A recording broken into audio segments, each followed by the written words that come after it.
All right. We are live. That'll work. Cajun Coin Hunter here with you this evening, aka Boudreaux. How y'all are today? See, whoop whoop. Got Brock's boys. Uh-oh, got my thing on. Turn that off. Whoops. There we go. Forgot I had my didn't have my YouTube side backed off. Let's see. Got lower my volume a little bit. All right. Brock's boys. Whoop whoop. Damoose. What's happening, Damoose? And full wave wreck. Backstage now. I ain't got no pants. Oh, now give me a hamster on the ride and hold the antlers, please. What's that? No idea. Hamster deer wannabe. All right, we got co-hosts in here tonight. One of them so far. Y'all know him, Mr. Raging Cajun. What's happening, brother? Just one of them. No couillons allowed. No couillons allowed. What's going on, everybody? Out here on the East Coast. Like my cousin, Couillon Douillon from Abbeville. What's up, Dan McCumber? What's up? Another Louisiana boy. He's from Baton Rouge. Mm-hmm. Representing South Louisiana there. And we got Southeast Louisiana representing with Raging Cajun. And then naturally, yours truly representing Southwest Louisiana. Mike Badger, what's up, Mon ami? Man, good to see you in here, man. See if I can get you. Oh, damn, I forgot to send the link out. Some links out. Oh, where we at here? Okay, make sure I got this. Copy that link.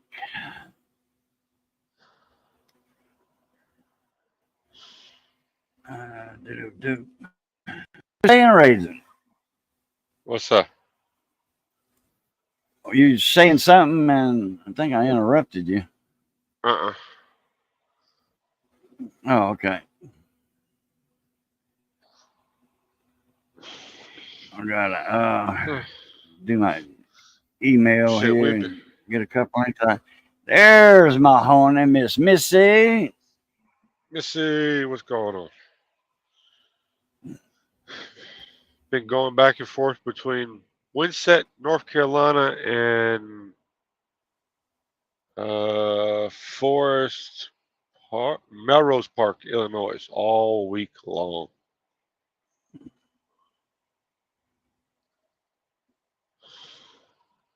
It's been crazy runs. The deadhead is 750 miles, and then we pick up a small load, maybe 150 pounds, and bring it back. Damn. Loads that belong in like a Sprinter van or a straight truck or something like that. They don't belong in a 53-foot box truck. Yeah, I had a hot shot truck down the oil field. And I run hot shot, and then that's before I had my big truck with a flatbed. And hey, Russ, how you doing, Mon ami? Doing good. Welcome to the live stream. And I had a little hot shot truck, and my son's grandpa, he owned Oscar, which is a chemical transport company. They had the nice, bright, shiny chrome tanks, chemical tanks with the nice blue trucks, all Peterbilts and KWs. Mm-hmm. Anyway, he called me up. He says, I need you to run some stuff to Florida, Florida. I'm like, okay. I thought I was picking up some collars or something, or a ram stop, for the floor deck on the drilling rig. I had a bunch of everything I had fit in the front seat with me in the front floorboard. I had a bunch of rolls of skull, Red Man chewing tobacco, Beech Nut. What's that other one? Levi Garrett. and some girly books. All gifts for customers and stuff like that. Back in the oil field, man, everybody was making money. So all that other stuff, rolls of skull, they used to give that to a lot of people. Hmm. Jay Who, what's up, Mona Me? What's happening, brother? Hey, Oh, Jehu. I got to check your email. Yeah, so that was like I got paid $700 for that trip to deliver some skull, chewing tobacco, and girly books, penthouses. Imagine that. Yeah, Jehu. I've been up in back and forth from. I guess you and Eddie Yeah, Tech guy's part of town yeah. all week long. We'll be back up that way probably sometime tomorrow. No, Mike, we got the Suzuki, but the water pump, I had to order it. Not paying $200 locally for one. Uh, and went to get it tagged yesterday. Man, we didn't have a price on it or act of donation paper. So she Mm. printed me out too, and she said, "Now these are hard copies. You have to mail these out, and he has to mail them back to you. There's no e-file or nothing like that with these. I need these hard copies, these originals. I'm printing out for you." I'm like, okay.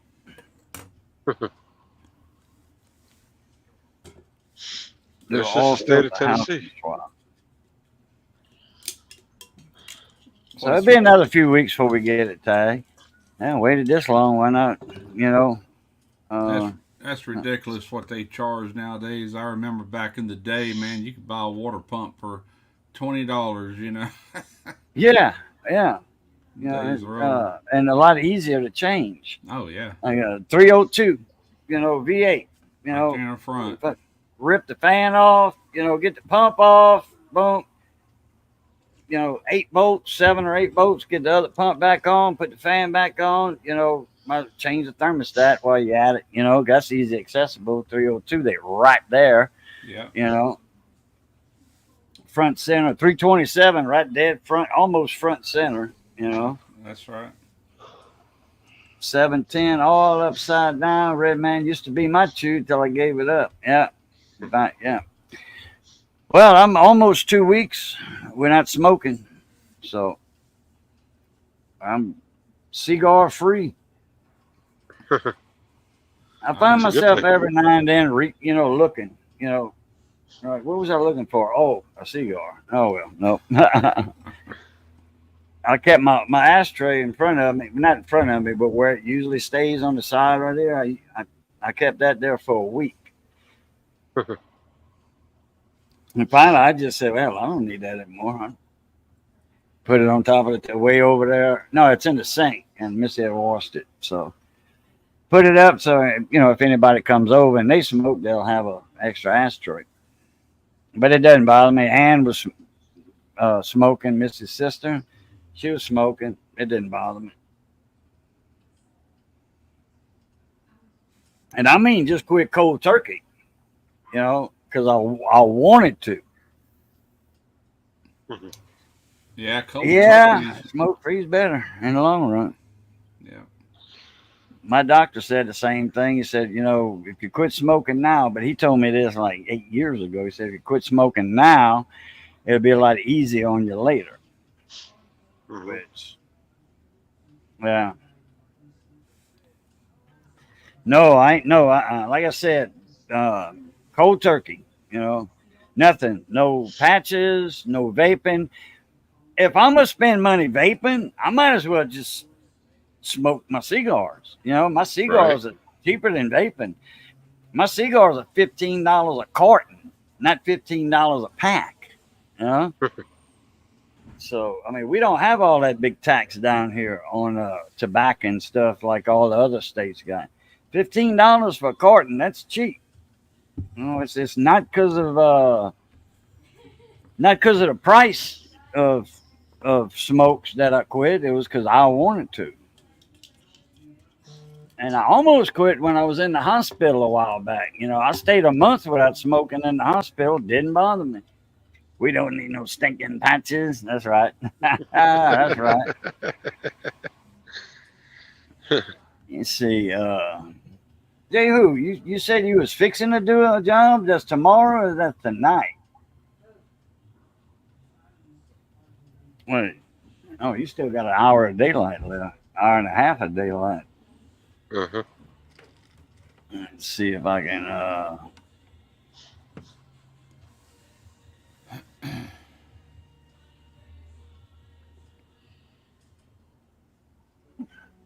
find Jay who's email.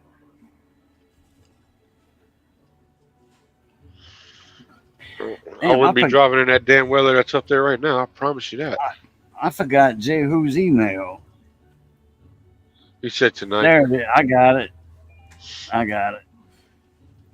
Well, at least he can come up for 5 minutes. Where's that job at, Jehu? Because we'll be picking up off of Concord Street tomorrow night. Concord Street. Man, they got that street. Downtown Abbeville. The old Concord Pool Hall. Hey, Renegade. That was the best hamburgers you can have. What's up, Renegade? Wicked Insanity. What's up, T Mike? I smoked Lucky Strikes. They cheap. I don't know none of the prices on like Lucky Strikes and stuff.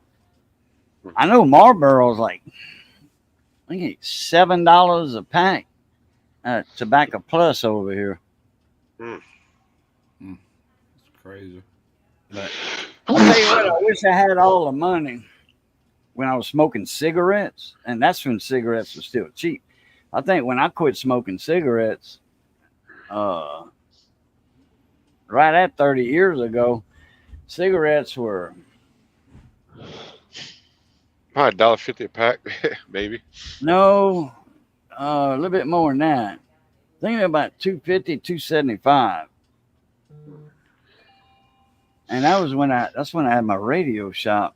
It was right after my radio shop is when I cut the cigarettes out, and then went a few months without smoking. Then I said, well, I'm gonna smoke some cigars, and then I got smoking the little filtered cigars. Actually, I quit smoking for a little while, and I started back, and I lost a pack of cigarettes while I was fishing.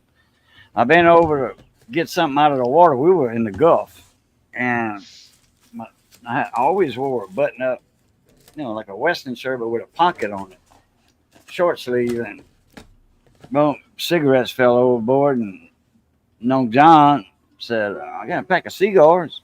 I'm like, yeah, and he smoked a little Swisher Sweet Lights. He gave me a pack of cigars out of the tackle box, and boom, smoked them. I started on them, and next time I lit a cigarette up about, I don't know, a week later, that cigarette tasted real nasty. Because that, cigars had that, different tobacco in it.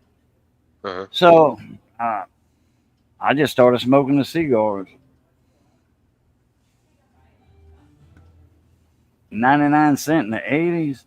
I remember Cambridge back in the 80s were 99 cents, $1 a pack. Cambridge was made by Marlboro. Philip Morris. That was I was in I forget the name of the store in town. It was this Swifty shop or something.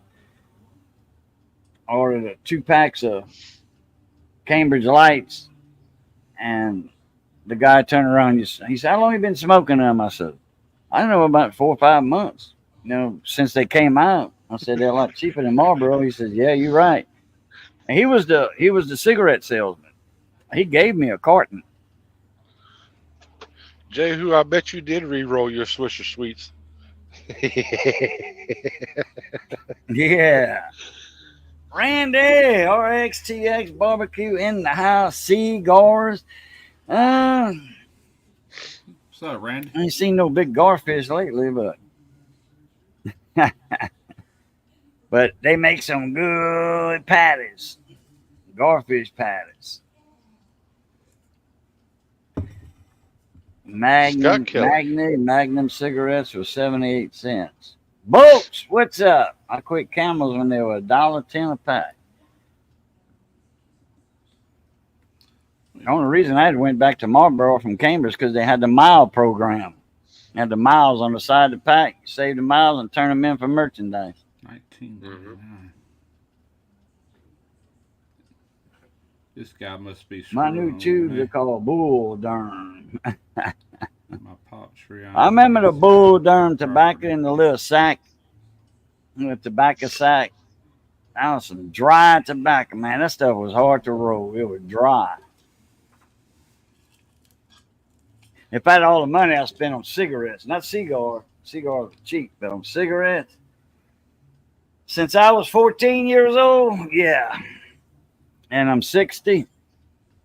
So for 45 years, for sure, that I've been smoking, 46 years. Yeah, I got one of them bags, the Moose, one of them travel bags, red, zip on the top, or the double zip. It zips around instead of the straight across. It zips the other way. The big bag. I still got that thing. I wish I had my dusters, cowboy dusters. I had 2 of those, riding jackets and horse riding jackets, and then the bomber jackets. I had 3 of those all together. Bull Durham, I don't know about the Cubs player. Maybe so. Mr. Briggs, what's up? What's happening, morning meat? Taxes, unemployment, and welfare. There you go. There you go. And the rain today, man, it's been like all day. Threatened rain and rain. Threatened rain and rain. Storm. I mean, the sun didn't come out today, put it that way. Well, at least it washed more of the dirt off your car. Yeah, you washed it before you put it on the trailer, so it didn't have no dirt on it. It got some dust on the way down. Missy been working on the inside of it when it's not raining. There's the finger. Professional hitchhiker still wrapped up. Is the nail getting a little bit? It's halfway there. But I'll say this, Ragin, it's as much as it costs. The color of that bandage suits it, because it should be gold plated though. Well, no doubt, $50,000, man. I mean, that's a big medical bill for, and that was mostly emergency room, wasn't it? Emergency room, the anesthesiologist. That was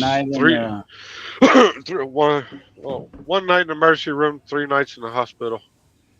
Oh, it was 3 nights in the hospital? Okay.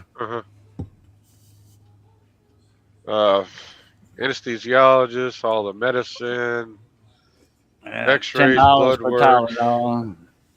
They still give you Tylenol, even though they're giving you Dilaudid in the IV. They still charge you for Tylenol. What you been up to, Russ? Oh man, not much. Just trying to beat the heat. Oh yeah, and it's been hot too. Mm-hmm. Me and a buddy of mine were talking today. He's a ham radio guy. We was talking about the solar flares and all that. All the skip. Because ham radio, man, you can talk easy around the world, no problem.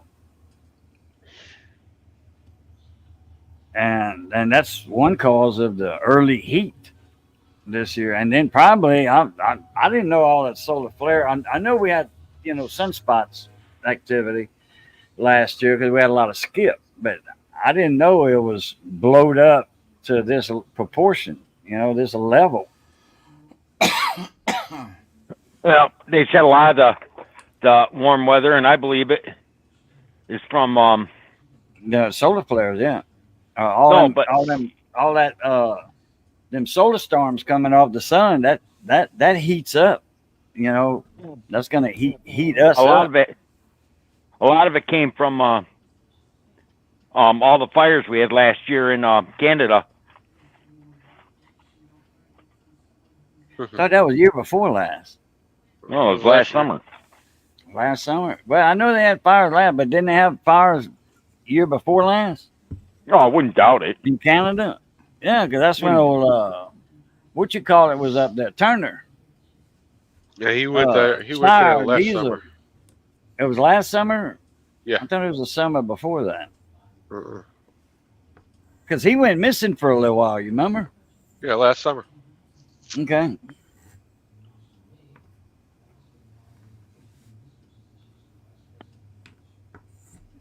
Yeah, my brother used to skip on sideband on the CB. Yeah. Oh yeah.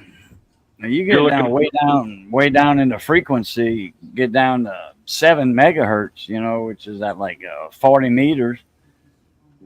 You can talk a long ways, and it's easy. Yeah, we got It's not all built up like everybody's on a CB. You only got 40 channels, and you only got 5 channels for sideband on a CB. You know, that's where everybody hangs out from 35, 6 channels, 35 to 40. we got to get down to West Memphis down to my CB guy and get him to hook my bullwhips up on the truck. Oh, Joe, to my CB? Do what? No, Not yet. Not yet. I'm gonna make a video, and I'll probably do that tomorrow. Oh, okay. And that thing looks brand new. It's been used. How long you been having it? Oh, it was my dad's CB, and when he died, I pulled it. I pulled. It was still in the box when he died, so I've only been using it for like 2 or 3 years. Oh, because they got a.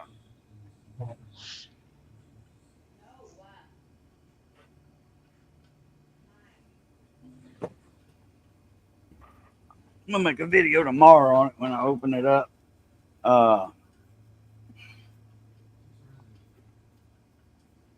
Yeah, it don't look old at all. It looks like, brand new. It's got a date of manufacture. It says May 2015. My father bought a lot of stuff and then put it That's on when a it shelf. was Forgot he had made. it. So, by the time it left the warehouse, the factory, and then sat in a warehouse, then went to a distributor, then went to a dealer, and then went to a store. You know, so it was sold in 2016, probably. And it probably sat in a box in my father's kitchen until he died. Oh, so he never used it then. Nope, it was still in the box. Okay. But people always complained they couldn't hear me, but I could hear them perfect. Huh.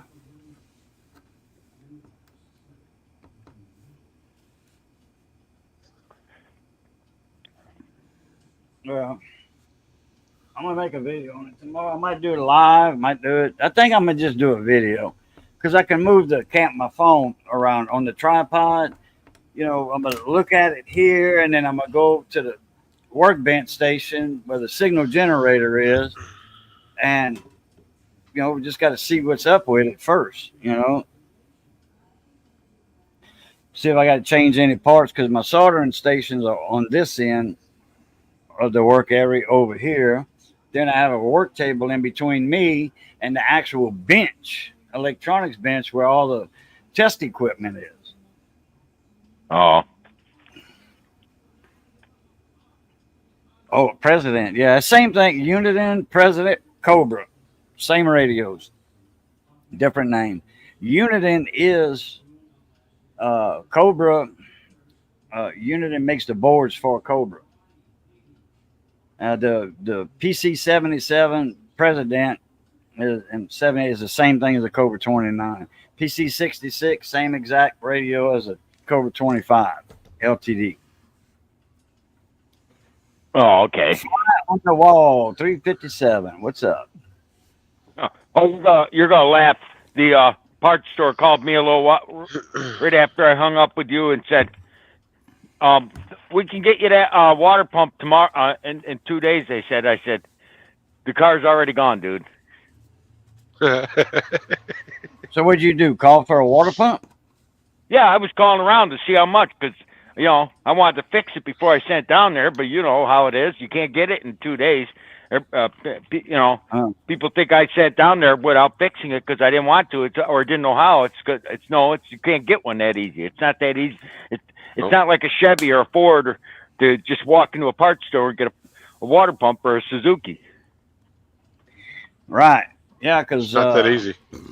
Over here, AutoZone, $200. Got to order it. Yep. O'Reilly's, $200. Now I saw on the website they were $90. Yep. On O'Reilly's, $90, but only on the website. Yeah, ain't that bullshit? Excuse my French, but you should look on eBay, Rock Auto, man. You can get stuff. I told him Rock Auto, but he didn't want to order that, and I understand why. Because if it breaks, then he's got to take it off and send it back, which I understand. But the price difference, you could buy 2 of them from Rock Auto for what they want for one. My youngest son buys all kind of stuff from Rock Auto, and he hasn't had any issues, and it's so much cheaper. Yeah, I don't have no issue with Rock Auto. It's just I don't have I think they were $100 and something bucks. Somebody told me. Kyle, Alex, what's up? But hadn't seen you in a while, Kyle. Custom screen print. Hello, Wayne. How you doing? Appreciate you sharing it out. Where you been, Kyle? You've been missing in action for a while. I haven't seen Kyle in none of the cooking channel, barbecue channel, nada. Nah, he's been popping. Hadn't heard from him since the Gumball rally. I mean the Gold Rush rally on the East Coast. In a few chats lately. Really? Mm-hmm. I hadn't seen it. Hey, Kyle, I could do that, but nobody would answer back. Elvis is in the house. Now, Elvis, I done told you how that works. Roll tide, roll hell. There's 2 things that control the tide. That's the moon and LSU. Yeah, that's right. It's amazing how big the trunk is on that car, though. Yeah, man, that thing's big. Got some room. You put a whole damn fender in that thing. And still, it's up against the back of the trunk over there. You still got room for all kind of stuff in, between the 2 seats and the back of the car. That's a big old trunk on there, almost like a Cadillac trunk. Yeah, that fender I didn't send you. Everyone thinks I didn't send you a fender, but I did. Yeah, it was in the trunk of the car. Sure was. It's a fender that sports a molding, though. I'm gonna have to put some mesh behind it, Bondo, or get trim for the fender, and then both sides. That's what I would do. I would just I'd just take it off if it's me and put some plugs in it. I wouldn't even bother putting some plugs. Yeah. In the hole, you mean? Just paint them the same color as the cars, stick them in there. You wouldn't even know they're there. Yeah. What's the crabs looking like over there on the docks, Russ? Ah, man, I couldn't tell you. I haven't been crabbing in years. I don't know. You ain't been seeing nobody or heard of nobody crabbing with, some melting string? I hadn't really talked to anybody about that. Man, I'm getting the OMVs for some crabs. I'm sure this is time of the year that they're real prevalent. Oh, I know.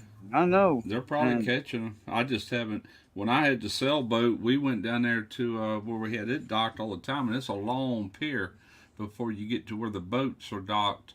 And people be out there every weekend just catching a fire out of them, you know. But I don't, you know, we sold a sailboat, so I don't go down there much anymore, or at all, actually. So I couldn't tell you. I don't know. Your audio is a little low, Russ. I got you turned up to like 75% on my end. That better? Oh yeah. You probably just have to turn the knob up a little bit, maybe. Well, I had my mic way back here. Oh, well that would do it. Yep. That would do it. You got a gain on it? Yeah. You should, huh? I got volume and gain. Yeah, that's one of them blue Yetis. Blue Yetis. Yeah, I like those, man. I never had one, but I heard a lot about them, and I've seen them in action. Like you know, they that's the snits right there. Mm-hmm. I think field guy's working, Elvis. But How'd you figure out those plugs on the back of the headlight? no, I saw there was a headlight, you know, the bulb itself. So I undid that retaining ring off of the back of the headlight, off of the one that was in the trunk, the broken one. Yep. I took the retaining ring off of that one, and then I took the halogen light out of it, and I put it in the plug that goes in there. And I told Missy to turn the lights on. You know, it was just hanging there, you know. Yeah. And she turned the lights on, and it worked. So that's a headlight I don't have to buy. Oh yeah. That's why I sent that one, because I knew there was one good headlight in that. Yeah, well, good headlight bulb. Yeah. Then they Yeah, got not another the light bulb. itself. It's a yellow Marvin, I'll orange be back. bulb. That's for a side marker turn signal. So, but You'll get it. I mean, hey, you know, my neighbor, he doesn't live in the house next door to me. yeah. He bought that house and he remodeled it for a reason. When people come over for the holidays, his family. Okay. He's only got a house big enough for so many people, you know, 3-bedroom house, and he's got, you know, a kid, and then so that's 2 bedrooms taken up. Well, the kid can sleep on the sofa, so you have 2 bedrooms empty for family. But you know, he's got a big family, so when people and they have a big to do when they do come over. So now he's got this house he can put them in. He can put his family in this house.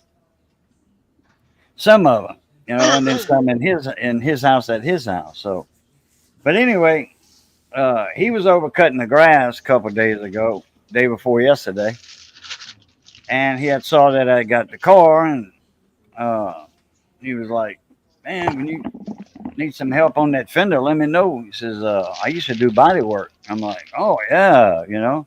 He's like, "I see." He said, "This part's bent." You know, I says, "Yeah, I noticed there's just a little bit." He said, "That ain't nothing to straighten out." And I says, "What about this piece here?" He says, "I can just make one and put it back." Because when that woman hit that fender, when she crashed into you, all them ear tabs, they got one that's this long. All together is that long. But it folds up and does this, and then it stands up by that high off of the frame, the metal frame. That's all spread But if you open. hold did you hold the fender up? It actually looks like it'll bolt right back on perfect once you get those tabs. Well, he has to make two. He has to make 2 of them and weld them back on to that frame part, and then the fender will go on, and you can adjust it. I considering that car had totaled out a Nissan Murata or whatever it was called, the little SUV, and that's the only thing I had damaged was the hood, the fender, and the headlight. I think it came out pretty good considering. Yeah. Hey, I ain't gonna have no surprise on that title, huh? Nope. A junkyard has the car or anything like that? They did not. Nope. New York does not put a salvage on when you buy it back anymore. Okay. All right. That's what I thought, because you bought it back from the insurance, right? Yep. Yeah. That's what I thought you said a while back. Okay. Well, that'll work then. Nope. That'll work. Even if there was a salvage title, it won't matter. It's not like you're going to sell it. You can still drive it. Well, That don't matter. You can still sell it, but you can't. A bank won't touch it.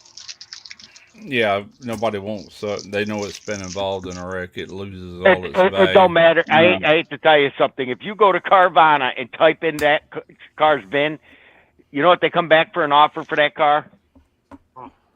$500. $500. Shit, it's Is that worth more than right? that. Hell, What year that's is probably that? what they give you on a trade-in. But No, I mean, even though no. it's been wrecked, it don't matter. You know, it don't matter to me. No, Hell, if it's you a gonna- running car. If you you're know, gonna drive it, you know, it don't matter as long as you got a legal Yeah. title and you can get it in your That's name. right. You're good. You What know why year that is You it? car- guys are welding, yeah. What year is it? 2011. Okay. No, It's you a did. Suzuki SX4. Yeah. No, you didn't hear welding call until you said it. Yeah, I said, well, just you got to weld the with a little MIG welder, and he's got the welder. All I got to do is plug it in to a heavy duty extension cord, and which I've got that. You know why that car's not worth much, though? Because when Suzuki pulled out of the United States, and the parts became harder to get, they literally, the value dropped overnight. Oh, that's why that water pump costs so much. Okay, that makes sense now. Yeah, but I got one for 80 online though, and PayPal referred me to the auto parts store. Yeah.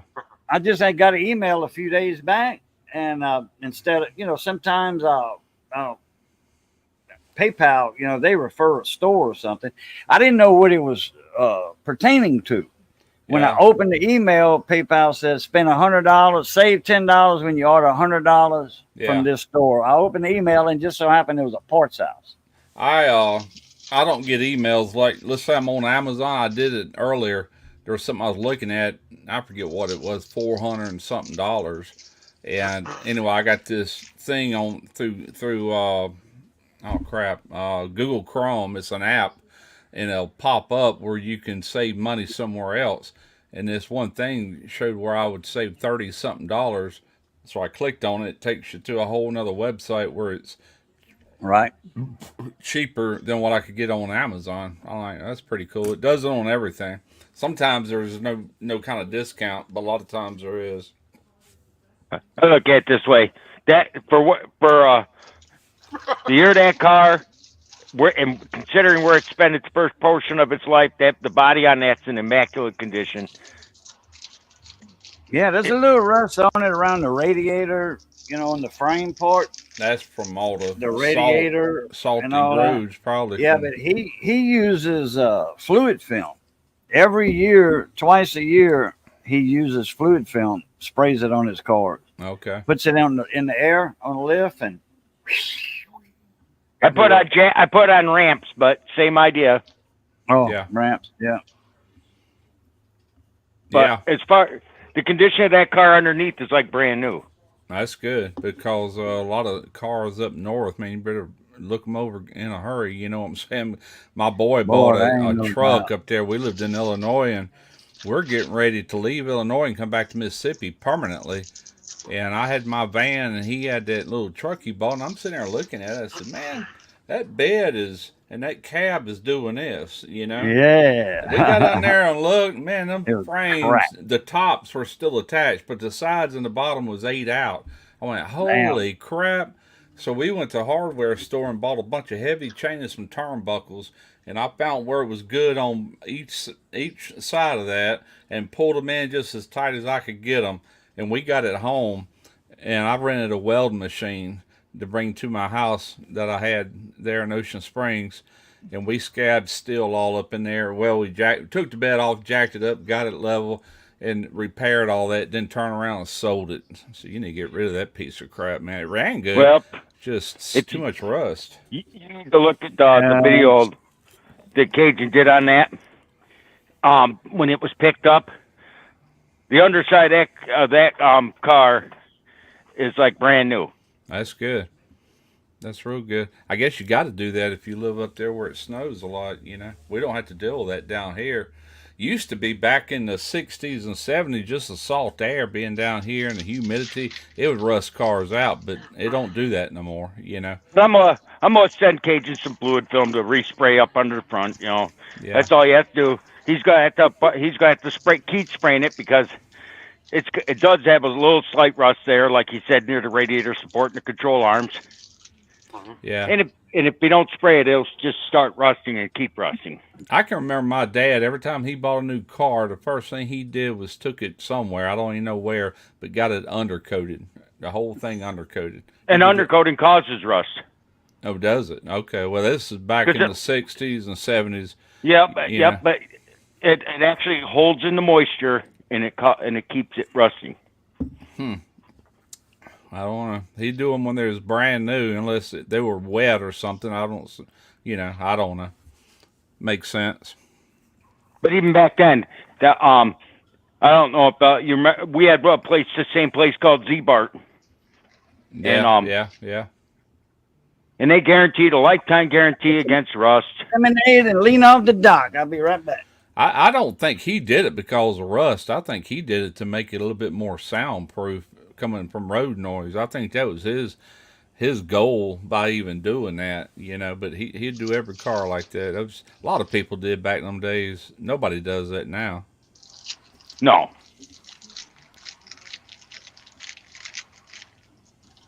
No. But they got a whole nother, they got a much better way of painting cars nowadays than what they had back in the 70s.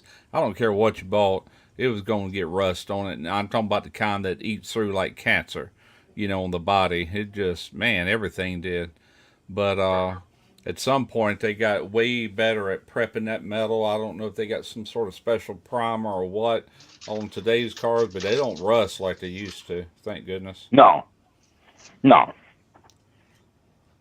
But, I always wanted me a Corvette just because they're fiberglass, but never had one. True. But, I look at it this way. I got some emails from people over that car. I don't care. Something. I know two people down Louisiana that don't give a shit. They think it's an awesome little car. Yeah. Heck yeah. It runs and goes. That's all you need. They're just jealous because they didn't have somebody do that for them. Nobody coming over here tonight. Nobody coming to that door. What's that? They're just jealous because nobody done that for them. Yep. What I say? Frickin' I Peter saw that, Crawfish. Misty. Crawfish about out of season now. Kyle waited too long. Yep. Right?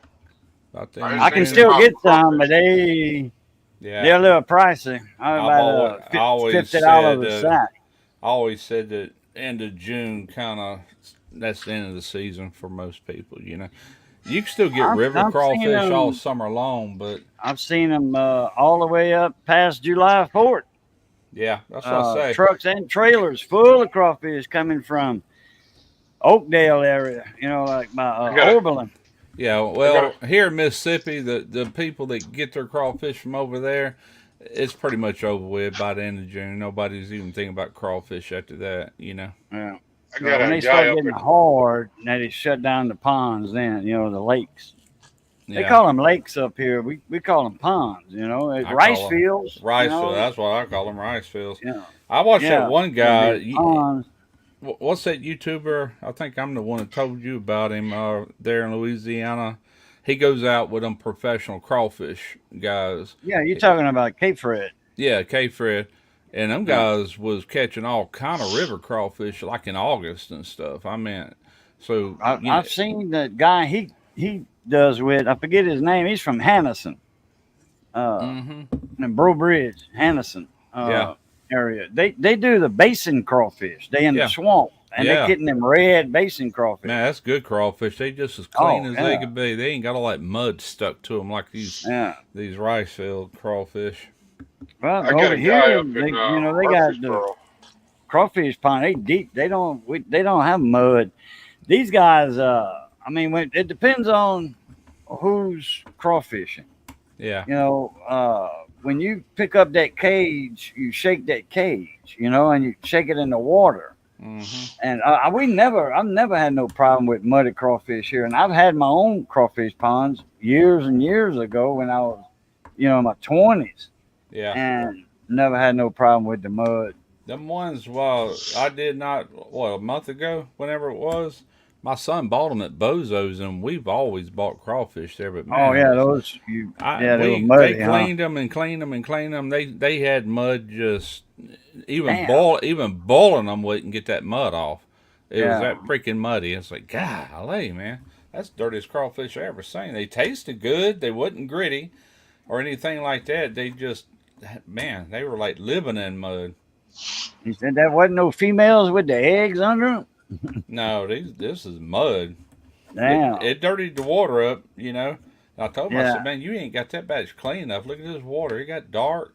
I mean, it tasted I seen fine. that video, and you were talking about how muddy they were. Yeah, and he come out with that other batch. I said, take and swash them around and run that water through them, get them good and clean. And they wasn't much better, but they were a little bit cleaner.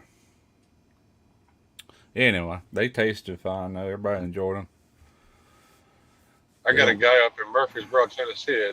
He told me he can get crawfish all the way through October. Yeah. Now, crawfish. What do you call crawfish? Are those ones that look like a Miniature lobster. Yes. Yeah. Crawfish, yeah, crayfish, crawdads, different names for them. Yeah, but we get them. Yeah, but they ain't big. They ain't little down here. They little down here. Don't get me wrong, but we don't eat them that little. That's no. That ain't big enough to eat. They got different species too. What you Yeah, find. there's different species of them. Yeah. You got the ones that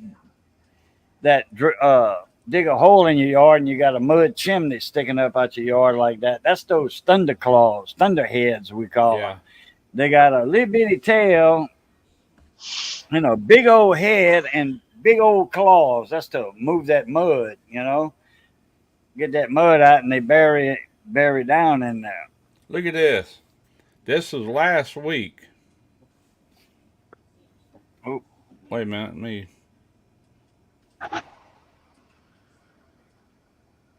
That's a swamp crawfish. That thing come out of my garage. See, there's my garage. I was standing there on the phone talking with Jeff Rice. I said, my goodness, there's a crawfish crawling out of my garage. And it probably got away when y'all did that ball. I'm like, where in the world did he come from? Then my wife said, well, they just had that crawfish boil last week. And I went, oh, yeah. Neighbors next door boiled a bunch of crawfish. I guess one or two got loose. Oh, okay. Damn, I wonder how you didn't dry out. I don't know. He must have crawled in there while I had the door open. I didn't know it, and then he's on his way out. I picked him up, put him in the backyard. Like, good luck, little feller. Need 2 ignition calls for KZ 650. Let me write that down. There was a ditch back behind us, behind the fence. Big old ditch. He might have found his way down there where some water is. Coils.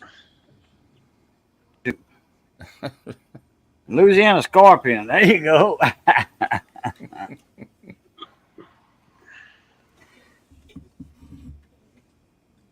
right. Got that wrote down. There used to be a Kawasaki, Yamaha, Yamaha and Honda dealer.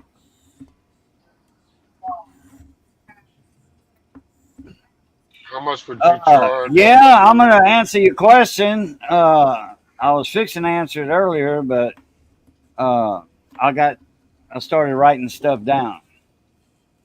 I'm not a mechanic shop, and I don't know who you're talking to about control arms on a Buick Rainier. I'm not a mechanic, car mechanic. So I don't know who you was referring to. Full wave Rex said he'd do it for $200, but he's in Utah. I don't know where you at, fly on the wall. I don't know you. I had to do a AC system for a buddy of mine. His son Said his car wasn't cool, and I don't know why people think the first thing he wanted to do, he went to AutoZone and bought one of them cans of Freon with a little hose and a gauge on it. And his dad, my buddy, said, "Don't you put that in that car?" And I told him, I said, "No, don't put that in that car." He said, "Why does everybody think it's low on Freon?" And I said, "A car is just like your refrigerator; it's supposed to be sealed. If it's lost Freon, you got a leak, you know." And I said, "No, that there's about a million other things that can go on with it." So anyway, he ended up bringing it to me, and I ended up changing out the compressor, the expansion valve, and the dryer is actually part of the condenser. So I had to do the entire condenser, and flushed out the 3 refrigerant lines and the evaporator. And he's blowing ice cubes now. That was on a car? That was on what year is that thing? A vehicle. Vehicle, right? A Okay, all Nissan, right. a Nissan Sentra. I think it was okay. 2008 Sentra.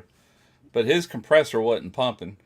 I did a video on it, and I had to prove that it wasn't pumping because today's compressors have got they're electronically electronic variable displacement, which means they're controlled by a computer. There's a valve on the back Right. that the computer controls how much stroke the pistons are stroking for higher pressure or lower pressure. It's done through duty cycle, and I did Wasn't all y'all that. talking about that Tuesday night on Simon Street?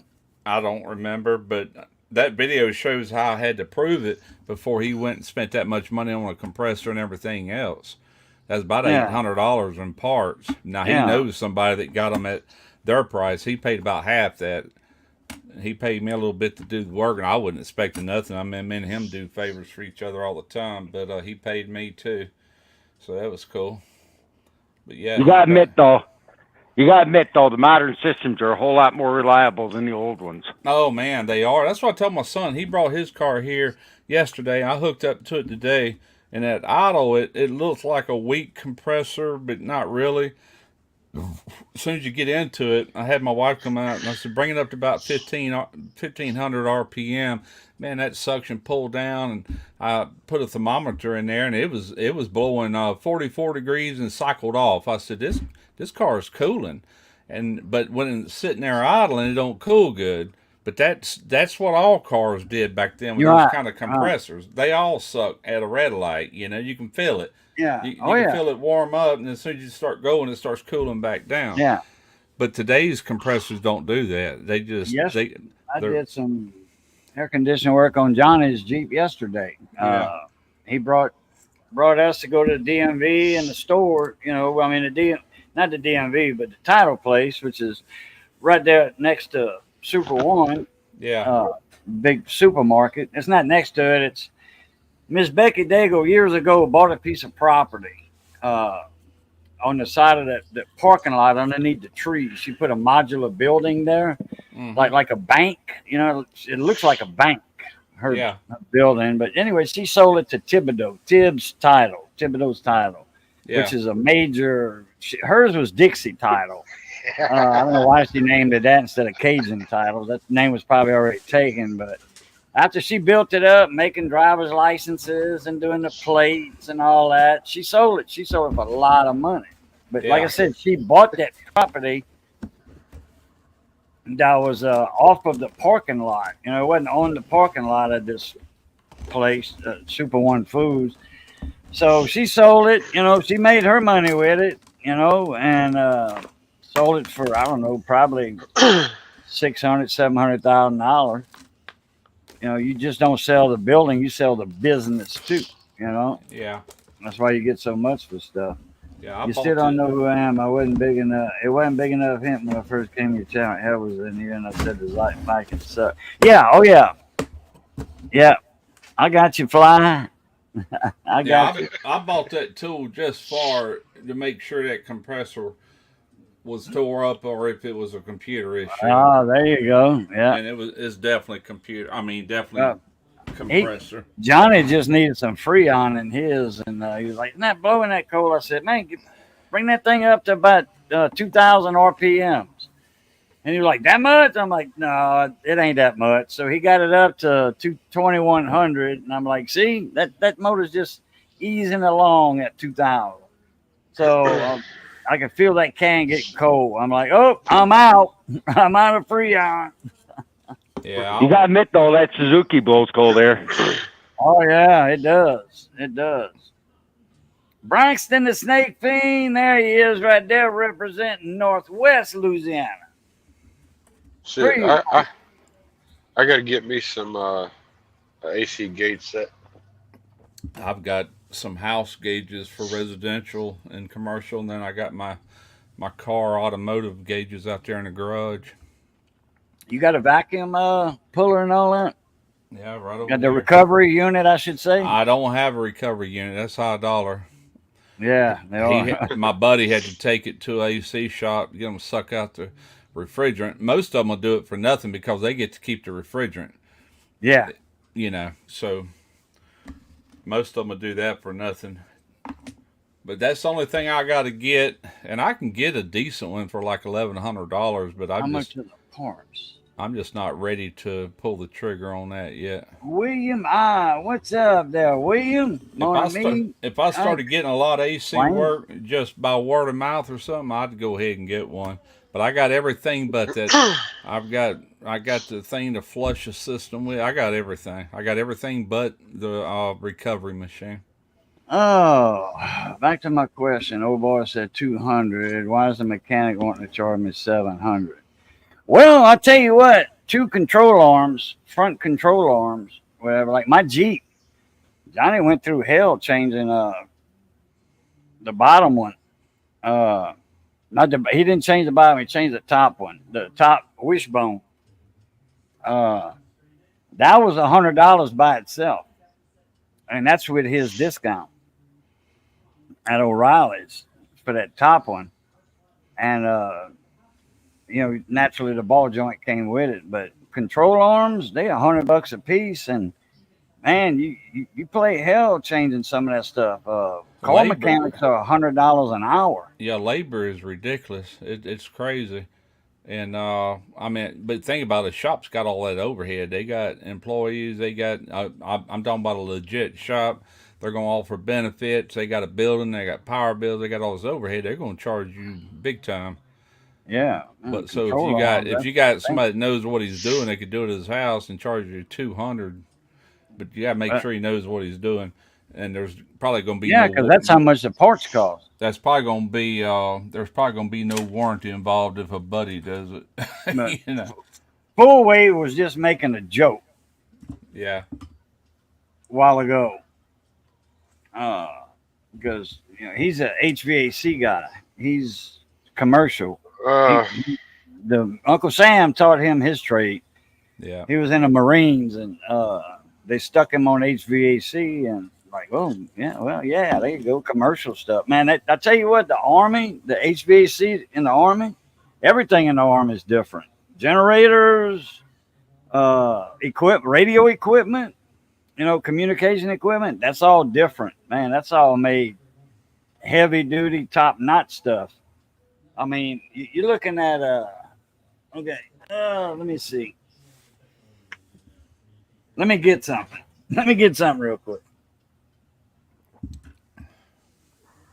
Fly on the wall. It possibly could be that. Then again, it possibly could be something else. What's that? The car feels like its brakes are slacking off when making a sharp turn, pulling out of my driveway. It feels like the brakes are locked up. A sharp turn, yeah, because control arms, yeah. Oh, you might have a linkage that's got the ball joint on it that's catching. In the Army, like we got these little radios, okay? I think Russ has got one, but a little bit bigger than this one. I think he's got a Yaesu. This is a wannabe Yaesu or Kenwood Icon. Anyway, something like this in the Army, yeah, you see it in the movies. Big old things like that. Big old things. The Army has heavy duty stuff and it's big. All their stuff is big. Their HVAC. Yeah, they don't have little window units to cool the brass, the head honchos in a little building. They don't have little window units like we got down here. They got these huge wall units that go on there, like and they blow out of one big old hole. That's what the Army uses for air conditioners. Totally different. They contract. I mean, it's kind of like Hummers. General Motors made them, but they were built to military specs. Yeah. We build U.S. Navy ships at Ingalls. You know, I worked there for how many years, and they use parts from all over the world. But Navy's out there and overseeing all the work, and it's got to pass their inspection. You know? They got Navy QC guys, quality control guys there. Yep. All kind of people get involved. Anything Anything the Army does is bigger and better. It's heavy duty. Well, like the airplanes, they had radios in there that were freaking huge and heavy. You know. Yeah. Things have been sized down over the years because everything's changed. But still, in all, I think there's technology the military's got a hold to right now. It's probably 10 years ahead of anything we know about. You know. At least 10 years. Yeah. Oh, yeah. I'll be right back. I'm going to grab a beer. Oh, okay. Ice cream and cold beer. Nobody was gay, but $20 is $20. Damn. Doo-dah. Day.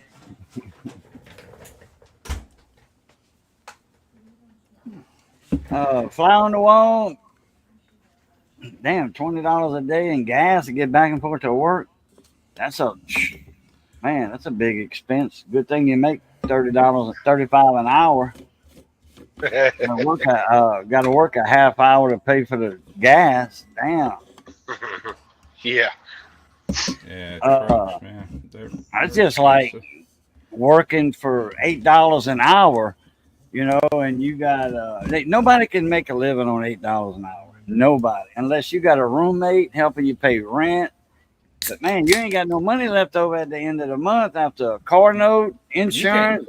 You can't hardly feed yourself for $8 an hour now. Man, you'd have to work. You got to work an hour and a half just to eat a meal deal at McDonald's. I've got some coupons right here for Burger King. Okay, some coupons. Look here. It's $7 for a Whopper deal meal. Now this is with a coupon. It's $7 for a Whopper fry and Coke.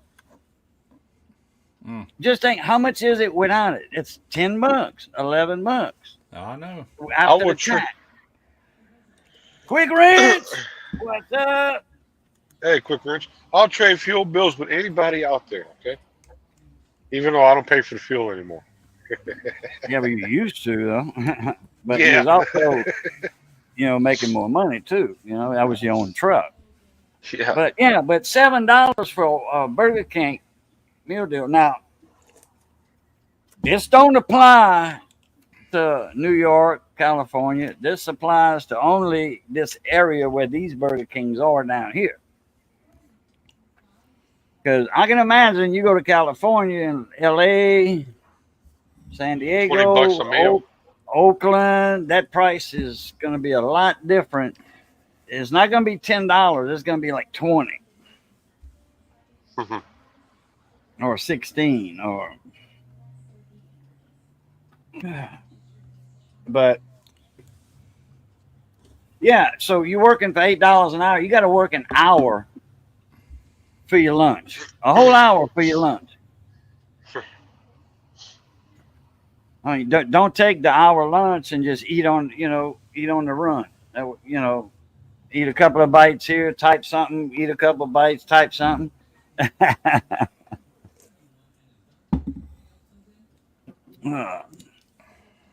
Yeah. Did anybody catch that beatdown last night? I sure did. No, I didn't go live last night. I couldn't compete with that. No, everybody was watching that fiasco. I couldn't go. I don't even know if. I'd have got some people in. I've probably got 10, 11 people watching or something like that. But I ain't gonna compete with the debate. I eat on the run and I get the runs. Damn, you got to quit eating at Taco Bell, man. I'm telling you. Well, that truck stop food nowadays will give you the. Oh, it's just like, man, all these people are going through this weight loss programs and all that costing hundreds and hundreds of dollars. They're getting surgeries to lose weight. Man, don't they know about the $5 meal deal at Taco Bell? Lose all kind of weight there. No, that's I'll tell you the truth. I've eaten at Taco Bell most of my life, you know. I've And I've one never. night, Trina went and got some, and we ate it. And I swear to God, it tore me up. I said, Really? now I get it because I hear so many people saying that about Taco Bell, but it Yeah. did. It tore my stomach up. I'm like, When good when gracious, I when guess it is true. when I lived in Pascagoula, when we come off the snapper boat, we I was on the Contoy, ran a boat for them, and then Mr. Reynolds, he was on the Corman. He was the captain of the Corman. When we come in off the boat, we'd unload, and we'd get paid that day or the next day. We get our checks, and we go to Perry Wayne Lee's grocery store, to cash our checks. There was a check cashing place there. Mm-hmm. Yep. And they didn't charge us anything to cash our checks because they knew that these guys were buying beer, whiskey, whatever. Yep. As soon as they got their money, they were buying stuff. Yep. Well, we'd all chip in like $5, and there were like 6 of us, and we go buy a bunch of chalupas. They were $1 at Taco Bell. Chalupas. Yeah. Plain chalupas, and man, they had meat in them. I ain't talking about ground meat. I'm talking about meat, slices of beef, slices. Like steak. $1.29. Yeah, steak. Little Yeah. strips of steak in there. $1.29 for a chalupa.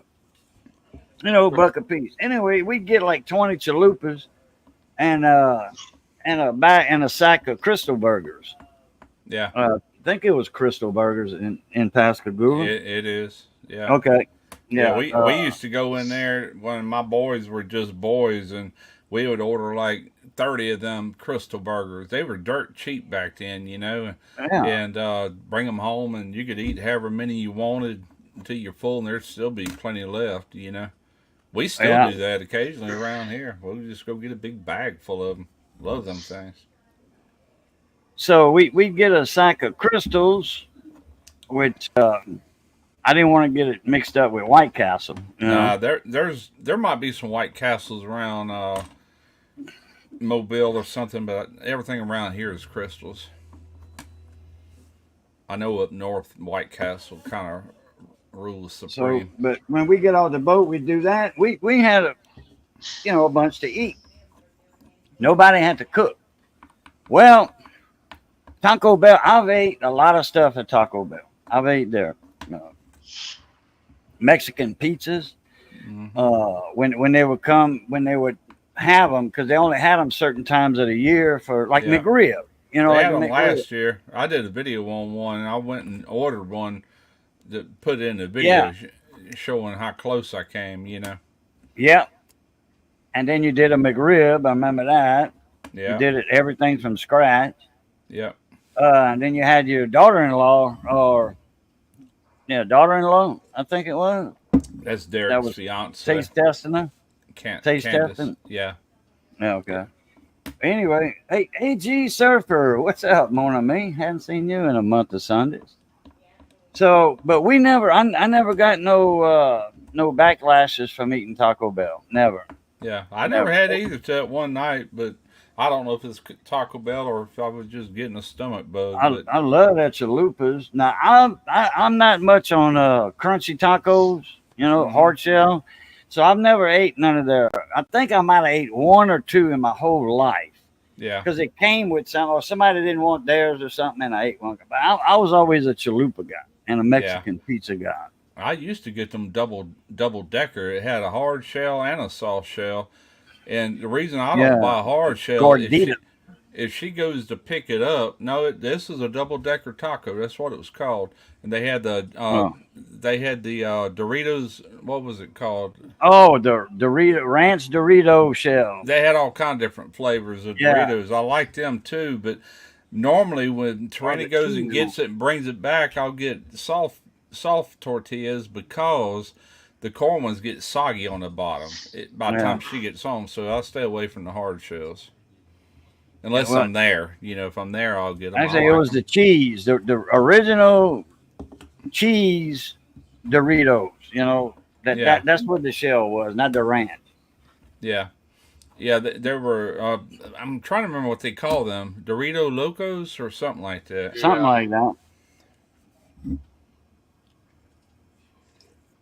I've never had. I love their chalupas, their gorditas, their Mexican pizza. That's about. I think one time I had one of their churritos are good too. What's that thing? It was like a salad almost. Some chips and then ground meat, cheese, and sour cream and all that. What's that? That's Nachos Belgrande. Yeah, I had one of them one time. That was good. Yeah, they are good. I took it home and then I added my own sour cream on top because they charge 50 cents or something for a little thing of sour cream, and you don't get much out of it. So, I mean, I buy sour cream at the store. It's way cheaper than I can get it from Taco Bell. We keep sour cream here too, but I think everybody does. Yeah, we eat there. I buy it in the squirt thing. I don't buy it in the cup anymore. That's what we do. I buy it in the squirt container. Yeah. It lasts a lot longer like that too. Mm-hmm. A lot longer. Yeah. Yeah, that's what we buy. And Briggs, it's still daylight where you at? It's almost dark. Yeah. It's getting. I dug out my replica 1959 Schwinn Phantom. Damn. With the ape hangers on it. That's old. Damn, that thing still shines. Well, it stays inside. Oh. It took me. I still have the original leather saddlebag for the rear. But for some reason, the tires ain't taking air. Oh, you got a leaky tube. No, it ain't even pumping into the tire. It ain't coming out. It won't pump in. It's like the tire's already pumped up type of thing. Schrader valve? That don't make no sense. The air won't go in the Schrader valve? Nope. Replace the valve. Ricky Schroeder valve? Yep. Well, then something's wrong with your pump or whatever. Those Schrader valves are replaceable if that's it. Take the core out of the Schrader valve and see what's up. It might be froze. The core, cores are a dime a dozen. You can go to a tire shop and just pass by the machine and grab your handful, put them in your pocket. It's the same ones that a lot of AC units uses. Yeah. Not on a car like R134A. Yeah. It's got total different type Schrader valves. Oh yeah, they have stainless steel. I need to and get all me that. a kit with all them assortments in there for automotive. Yeah. But, try not to get them from Amazon. Try to get them from a name brand commercial AC supply house. Mm-hmm. And once from Amazon, it's all made in China. Everything's made in China nowadays. Yeah, I know, but your supply houses, they're gonna be probably more than likely stuff that's a lot more. I could probably go to O'Reilly's or Amazon right now and buy a kit. And I guarantee you, it's made in China. They will crazy, be, man. Ain't nothing made over here anymore to speak of. I try to buy. I mean, I used to get stuff off of AliExpress. There's certain things that are good on AliExpress, and there's certain stuff I would not buy, like electronic parts. Okay, certain stuff, yes, and then certain stuff, no. Like for a power transistors, no. I'd rather get that from DigiKey, and that stuff's made in Japan or Taiwan, which that's good quality stuff. Malaysia, Taiwan, that's all excellent quality coming out of there. Japan, and Japan, China has good stuff. It depends on which store, what factory and what they making. And If not just they're that, there's a lot of stuff made in China that are actually American, like iPhone. That's an yeah, American company, and they're built to Apple's yeah, standards. specs, right? They have a QC But guy over they're there made over there overseeing that, because of how cheap it the is labor, compared to here. right, So it right. really depends on the product. I seen a video a while back on YouTube. I know it was just something that YouTube suggested. It was how they make the. It's almost like ATM machines, but it's not. It's a battery. Uh, there's a special kind of battery that's universal. It's a charger. Uh, like to plug your phone in if you need a charge real fast or whatever. Yeah. And they're about this size or a little bit bigger. It's a power bank. That's what it is. You plug a USB or Type C or Type A. Yeah, about like that. A little skinnier. A little wider. This is a And big you one. put your credit card in this machine, and it spits you out a power bank like that. And then you return it. You just throw it in a machine when you finish with it, and they'll give you credit for that core. Because if you don't turn it in, they charge a credit card. I don't know how much money. Yeah. But I've seen a video on how they make that. How they make they get the batteries already made, and the cases already made. They put everything together, and they hand solder and all this stuff. I'm like, wow, all right, cool deal. All that was hand soldered, and boom. I just bought a moped, 50cc. Wow, no, you didn't tell me. 50cc. Is it the Honda? I forget the nickname of that thing. Honda Spree. It's got a what? We used to make one called a Honda Spree and a Honda Arrow. No, not this. This one's over. This is made in the 70s. Like a dirt bike almost. No, this is a moped, and you wound up the spring with your foot for the starter, and then they had instead of a clutch on the left handlebar, instead of a clutch, that was your release for the starter. You released that spring, and it turned over the engine, and it was one cylinder. I changed the carburetor on one. I redid the carburetor on it, not changed it, redid it. And then the guy, he had a dead battery and all this stuff. And I said, look, you paid me to, do this. You didn't pay me to, for change a battery and all that stuff. I did what you wanted me to. Oh, that's the one you got? Linear? Okay. Line A. I forget what this one is. If I look it up, I probably would Google it, bring it up since I had, looked it up a few times. Anyway, so Johnny got the bike. It's still in there. Johnny never worked on it. Johnny's like, I don't feel like working on that thing. Johnny got enough. He ain't got time to work on his own stuff, much less moped for an old man that wants to sell it. You want to get your car running. No, I ain't talking about me. I'm talking about Johnny. Well, he had trouble with his car. I worked on that moped years ago. And then Johnny told the guy, well, I'll do the rest of it. Boo did this. He did what he told you he would do. But he said, if you want, a new battery and new points and all that, he says, I'll do that. Because I just told him, hey, I'll do the carburetor. I didn't know he had a dead battery and bad points and all that stuff. Thunderstorm. Yeah, they got some stuff up north that's heading to the west. They got tornadoes up north right now. You get an oil filter so you can change oil when you're ready, Cajun? I need to get an oil filter. Oh, okay. I think we're going to have a bad hurricane season this year. The way They got things are one in already the Gulf. looking. They got something in the Gulf, and they got something in the Atlantic right They now. they got two down there in the Caribbean, or close. One's coming off of Africa, another one ahead of it. Then that one you just said in the Gulf. Uh, I seen the two. I didn't see the third one.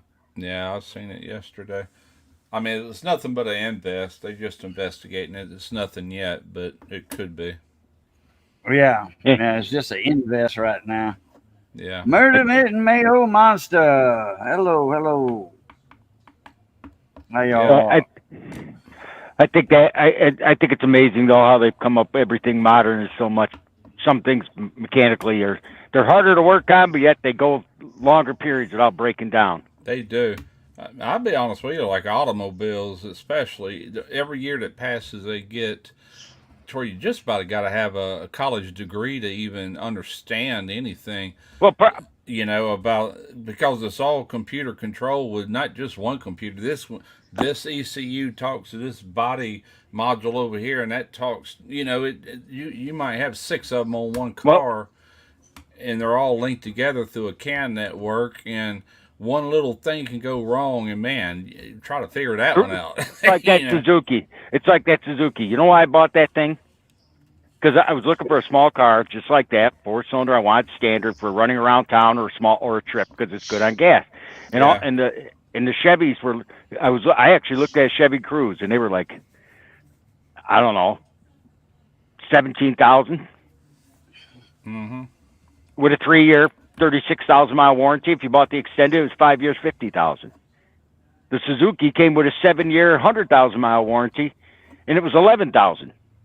Yeah, that's a no-brainer there. Yeah. It had a dual timing chain engine, where the Cruze had a belt. Right. Yeah, they do hold up way better than what they did like in the 60s and 70s, and you can get a lot more miles on them. They're more precision now than they've ever been. But when you do have a problem, if you don't know how to fix it, you're going to pay for it. Oh yeah, like I told Cajun, he just got to keep the. I mean, he can use a different brand of oil. I wouldn't. That car's had Royal Purple since it had 5,000 miles on it. It's had Royal Purple ever since. To switch brands now would be stupid. Yeah, I wouldn't change anything. Well, I'm not switching brands. And the oil that's in it. It's actually not the right oil. The oil that's in it is a I put a high detergent oil with some sea foam in it. That's why it looks so clean, because it sat for 5 years and I wanted to flush out the motor. Oh, so you put oil in it, different oil? Yeah, that's a detergent oil in it. That's a cleaner oil in that. That's got kerosene in it, basically, and some cheap motor oil because it was pretty gummed up after sitting for 5 years. Will it crank up and run? Oh yeah, I drove it. Okay, he said it set up for 5 years. I'm assuming he started it every now and then to keep the gas from going bad or whatever. Oh, I ran the gas out of it before I filled it. Okay, all right, well, that's good. I bought a Jeep one time, and he said it had been sitting up a year, and man, I got it back to the house. I smelt it there. It was hitting on it was a 6-cylinder. I think it was hitting on 4 cylinders, but I got a nose for that old gas. I'm like, man, this gas been sitting there, ain't it? He goes, yeah, it's been sitting up at least a year. I ended up having to change out 2 injectors, and I flushed out the entire fuel system. Had to drop the tank, man. It was just disgusting. I had to change the fuel filter 3 times. Finally got that system completely clean, and it ran like a top after that. Oh yeah, I filled that car with ethanol. I filled that car up with ethanol-free gas before I parked it. It's been sitting in my driveway for 5 years. Okay. Yeah. Well, that's all it's gonna have in it when I put gas in it is ethanol free, because we got more ethanol free stations around here than we got ethanol stations. Gotta admit, Cajun, that car starts and runs pretty damn good for sitting in my driveway for 5 years collecting dust. No, it does. What year is it? 11? You said? Yep. 11. 11 sitting up, Bob. It probably don't have that many miles on it then, does it? 78,489. Oh, that's low mileage. That's low mileage.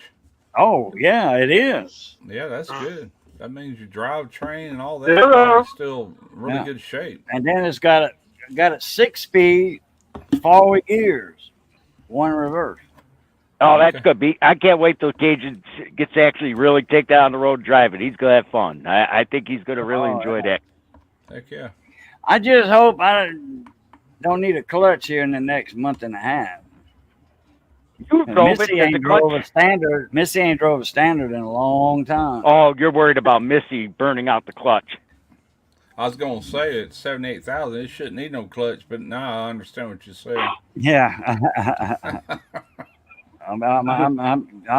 I'll like don't ride that clutch. Don't give it all that gas and ride that clutch. Get a little bit of gas. Just let that clutch go and go. Because I was gonna say, there's nothing wrong with the clutch right now. No. I know one thing. If I had to drive a standard again, holy crap, I can't tell you how many years it's been. My first two cars were standards, and my dad, his work trucks were all either 3 on a tree or Yeah. that one ton he had was 4-speed with a granny gear, for first. Yeah. And Yeah. that's all I ever 4 on drove. the But floor, granite gear down all the way to the left and down. yeah, You pull a tractor out of a muddy field with the plow down with that thing. but I'll man, say that's been years ago. I'd have to get used to it now. Just talking about riding that clutch, I'd probably play heck for the first day or two. that's just that. Not with that car. That car shifts with one finger. Yeah. Yeah. He went live one night. He was on the panel and he drove that car and he shifted it with one finger. Thumb, Nice. whatever. Yeah. Hey, it's got 150 horsepower. It's a 150 horsepower Hello? dual overhead cam. Okay. What's up, Southern Coin Hunter? Can y'all hear me? Yep. Hello? Yep. We can hear you. I'm leaving my dad's birthday Yeah. party. Yeah, I'm leaving It's my over dad's with? birthday party and I'm heading back to my house. Oh, okay. Oh yeah, just a small group of people. Normally What's I'd up, be Robert? just Good getting time. off of work from. Right now, I just be getting off from work from Domino's. So You work there on the right Friday about too? 20-minute drive. Oh yeah, I work Friday, Saturday, Sunday nights at Domino's. Yeah. Yeah, I wouldn't want to even guess how much a clutch would be for that car. Oh boy, yeah, no doubt, huh? She'll get used to it though. She drove a standard for a long time, so it's Should get it.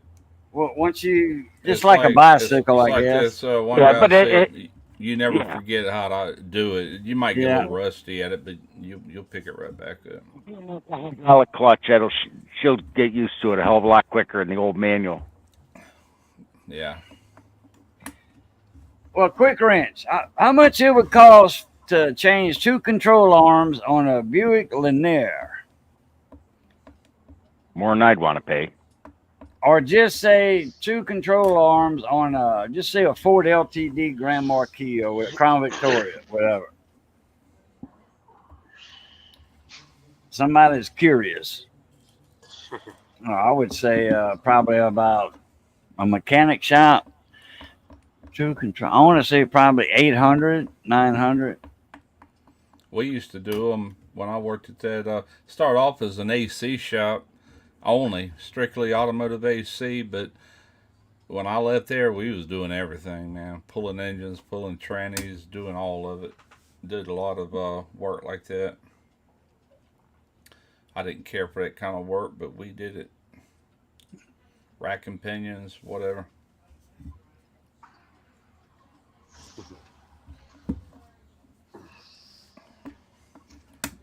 I'll do my Kyle. own and friends now. That's about it.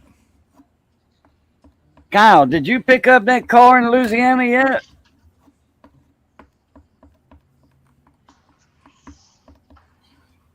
I got to get some more lemonade. Shall return. Mm-hmm. Normally he's drinking coffee. What's up with that? That coffee probably makes him want a cigar.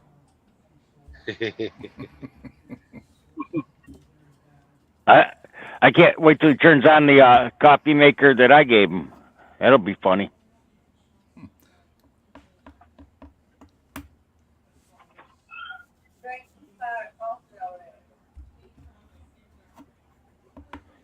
It's a 55 cupper.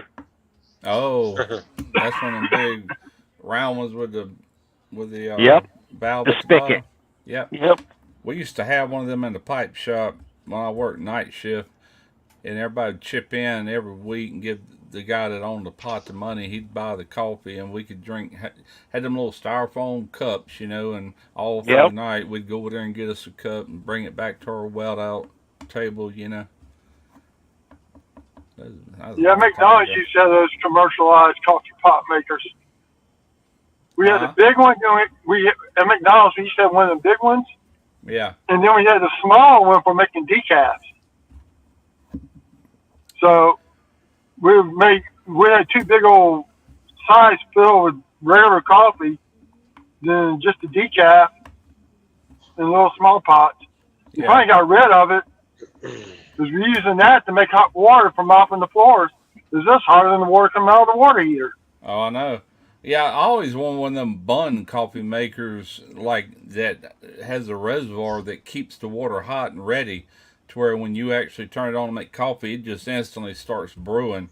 And I had one like that. yeah, I want one. I've always wanted one, but not enough to actually buy it, if that makes sense. I had one when I had my radio shop. I could afford it. Yeah. But it was $50 at Walmart, and a Hitachi rice cooker, Mhm. which is the favorite in Louisiana. They don't make them anymore. I wish they did. They don't make this style anymore. Hitachi makes the big 30-cup rice cookers, Yeah. like for restaurants and stuff. They still make those Hitachis, but not the 10-cup or 12-cup, whatever. But I bought a bun for $50 at Walmart, and this was back in 1990. And then I bought a Hitachi rice cooker. It was a $100 bill for both of them. But that bun, it was a house model, Yeah. But it had on the plug-in, it was covered, and it had a warning label: "Do not plug in until reading instructions first." Yeah. And then it's sitting at a shop in Anaheim. California, probably.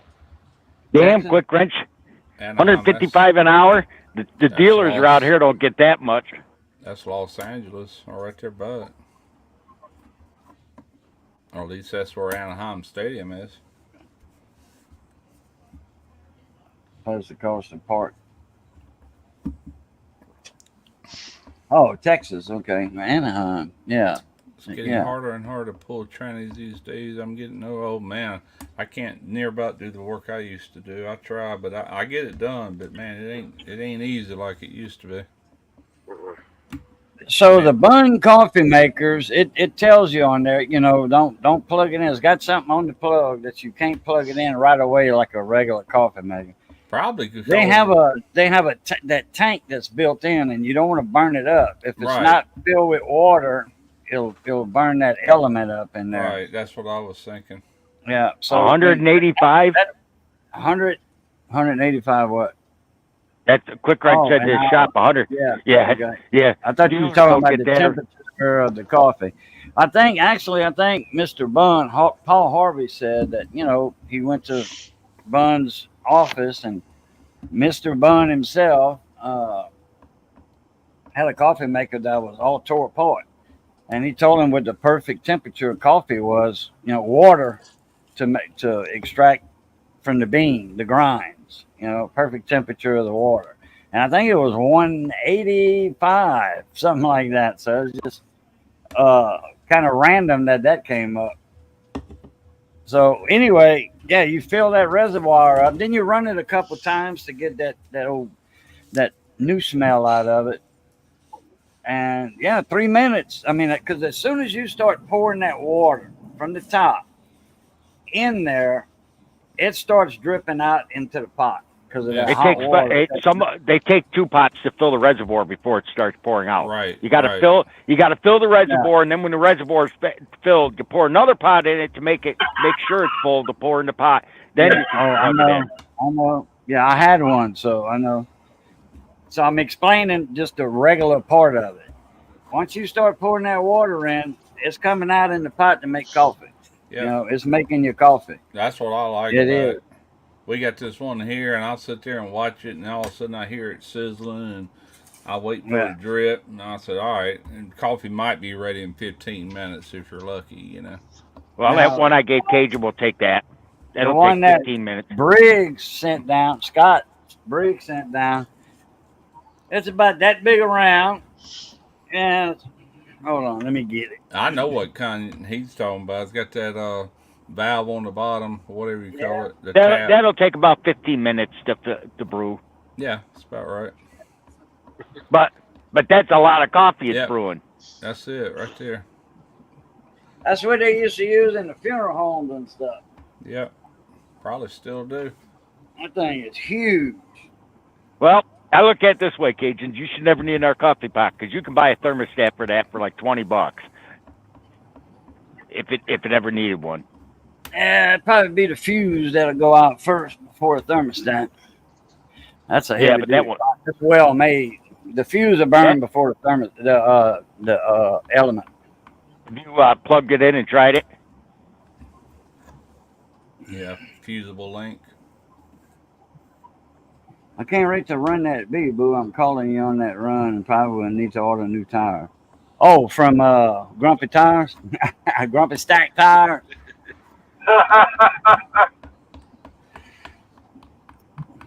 Yeah, and this Lean Off the Dock break was brought to you by Grumpy Stack Tires. Buy stacks. Grumpy Stack Tires, that is. Located in Ville Platte, Louisiana, home of the Million Mile Tire. There's his commercial. What's Kyle calling you out on? You got to order new tires for what? Oh, he said I'm gonna call you. I know he's gonna pick me up or something.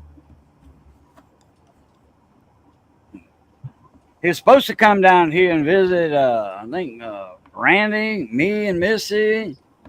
After that race, that East Coast rally that he was on. How'd you come out in that rally, Kyle? I tried to. I mean, I had to get to the website and all that, but I couldn't ever get any scores or points or whatever on the racers. Yeah. Yeah, we was gonna go to the camp when you came because he was gonna spend like 2 days over here. We was gonna go to the camp on Bayou Catawba, fishing, boat, go run some gill nets, run some trot lines. Oh, it was just a fun rally. Well, damn, $25,000 to enter the rally. That ain't a fun rally to me. I need to make some money to recoup that entry fee. That's a lot of money.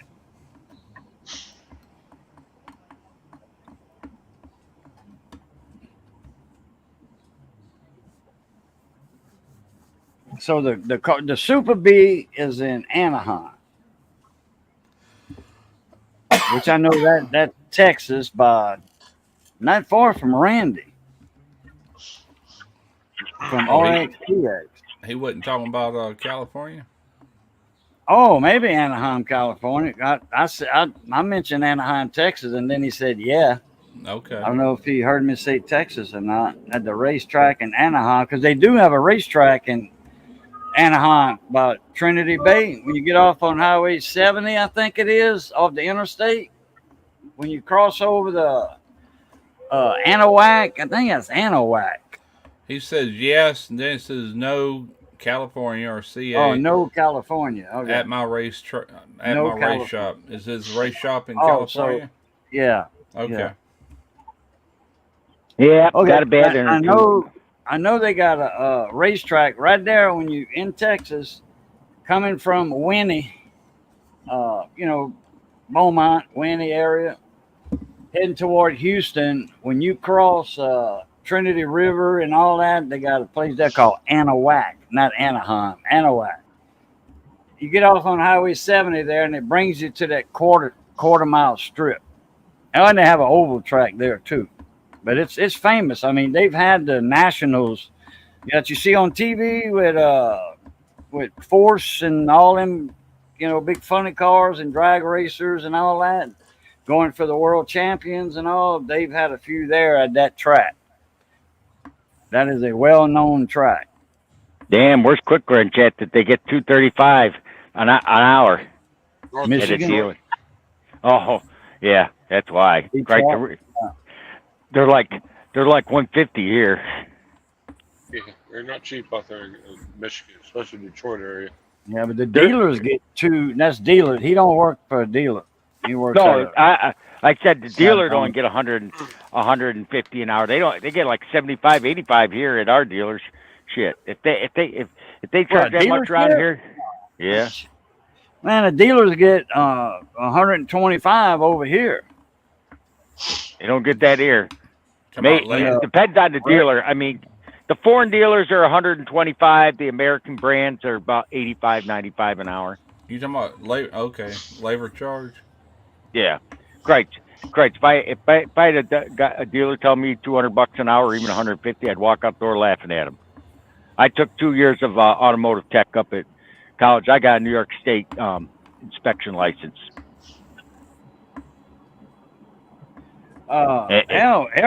Eric O, he's I think he's 150 an hour. The dealers are 200 an hour. Eric Gold, I've been to Eric Gold's shop. He's never charged me 150 an hour to do something. Depends on what it is. He showed a receipt from the dealership for what was it? I forget what car it was. Seen it not long ago, but I don't know, a month ago. A video that YouTube suggested. I watch his channel every now and then. The dealer, it said 1 hour, 3 hours, and it was $200 an hour. So it was $600 of labor and another $200 or $300 in parts. Oh, the biggest problem that the dealers around here, they make enough money. I mean, the techs around here make about $35 an hour. I was going to ask, how much does the tech get out of that labor charge? When I did AC work at the shop I worked at, I got 50% of the labor rate, and we were making $80 an hour back then, so I was making $40. Make about. I quit doing it in 2008, so I made better money actually doing that, way better money than I did in the shipyard. Well, that's why I gave it up, because the trouble being a mechanic. I had my license and all that. I had the ASAC certification from Corning. Some people don't think I'm a mechanic, but I was trained in cars, and I don't have as much experience as some people do. But I'm going to tell you right now, I made $45,000 my first year, and I said, this ain't worth it. I went to the post office, and shit, I made $80,000 at the post office for 20 years. Then when I quit there, I was going to say, what year was that? What year? What years are you referring to? How long ago? 86. Okay. Yeah, I guess for New York, I don't know. Do you live in the city or just the state? No, I live in upstate New York. I live where the real New York is. Yeah, I know prices up there. About 30 miles from the Pennsylvania borderline. Okay. 15 miles. No, 15 miles from Pennsylvania. Price of living up there is probably way more than what it is. I mean, it's like that. The average tech around here, they start them out at $30 an hour, a rookie brand out of college. But after they got 2 years, they're making. What happened? I don't know. You were talking and just dropped. Yeah, and he's back. My hands are right here. I'm like, huh? He's back up, but he ain't up. Yeah. I mean, it went down, it went boom. Then yeah. You there, Briggs? Yep. Oh, okay. Yeah, you cut off and you were You right in cut the middle off. of something. Yeah, then- you dropped down and popped right back in for some reason. Yeah, we missed the end of it. No, I'm saying they start out about 30 here, and after about 2 years, they make about 60 an hour. Okay. Was that mailman? No, for mechanic. Oh, Pretty good. okay. It's pretty good money. 60 an hour. Heck yeah. It's great money around here. But I make more driving truck than, and because people around here don't have the money. People around here, it's not they don't have the money. People around here, they keep a car for 3 or 4 years. When the warranty's over and they start having to pay for their own repairs, Yeah. they trade in the car and buy a new one. They don't want to pay the price of these mechanics. Yeah. I tell you the truth though, 2008 is the last year I ever did automotive anything, and we did all kind of stuff, but primarily it was an air conditioner shop. But when I did this little job for my buddy, I'm like, holy crap, man! I forgot how rough that can be. You know, tight engines and trying to get behind that engine on that firewall to take that expansion valve out. And like, oh god, I don't miss this crap. See what some people get mad at when I tell them I got a journeyman. I'm a journeyman by trade, a journeyman maintenance machinist. A machinist does things that a mechanic, not all mechanics, I'm saying the majority of mechanics only dream of. They build the machines that build them damn cars. My father taught me well. He had over 40 years in the printing industry. He built stuff and fixed stuff that most mechanics in the last 30 years wouldn't have a dream of building. I put in cars together from scratch. And when people insult me and say I'm not a mechanic, they can kiss my white German Keller ass. How about that? I own five vehicles. Well, excuse me. Let me see. I got an 88 VW Cabriolet, 2011 2004 Audi TT Roadster, one in Florida and one here. So there's 2 Audi TT Roadsters. 2015 Chevy Impala, 2024 Freightliner, a 1999 Chevy Tahoe, and a 1985 BMW 325M. I know how to take care of cars. Yeah. I am a mechanic. And when people say I'm not, that's insulting. That's like me today.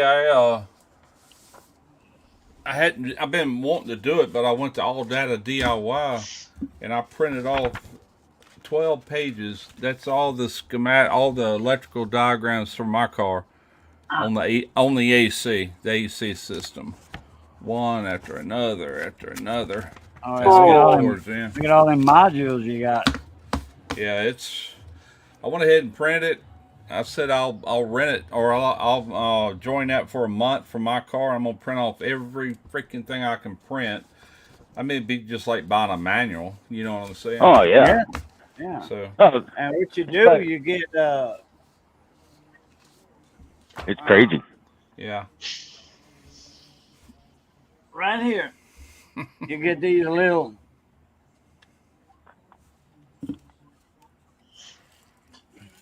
Oops, can't see me. Get these little sleeve protectors. Yeah. Get them in at the office supply or at Walmart. That's when I go to Walmart when Missy needs yarn or if I need office supplies. You know, these ain't but $1.50. Right. You get 20 of them. And then you put that in a 3-ring binder, or I'll just put it in a manila folder. Yeah. Or one of these right here. Yep. That has the 3 rings in it. Right. And that's receipts. This one's for receipts, just for electronic stuff. You know, well, other stuff too, but these ain't but 35 cents at Walmart. Right. And it's a 3-ring. Yeah. You know, not 3 rings, but 3 tabs, and it holds them sheets. You put one in the front, one in the back, just like a manual. You know, you got your sheets protected. Go, you know, with your greasy hands or whatever, you can go in your manual and, you know, if you're a mechanic, and that protects the sheets. Yeah. How's Misty like the color of that yarn? Oh, the green and yellow. She does. She's gonna make a blanket, put on the like a throw for the sofa. Like if anybody spends the night or whatever, or if it's too cold or whatever, they can just throw that on them.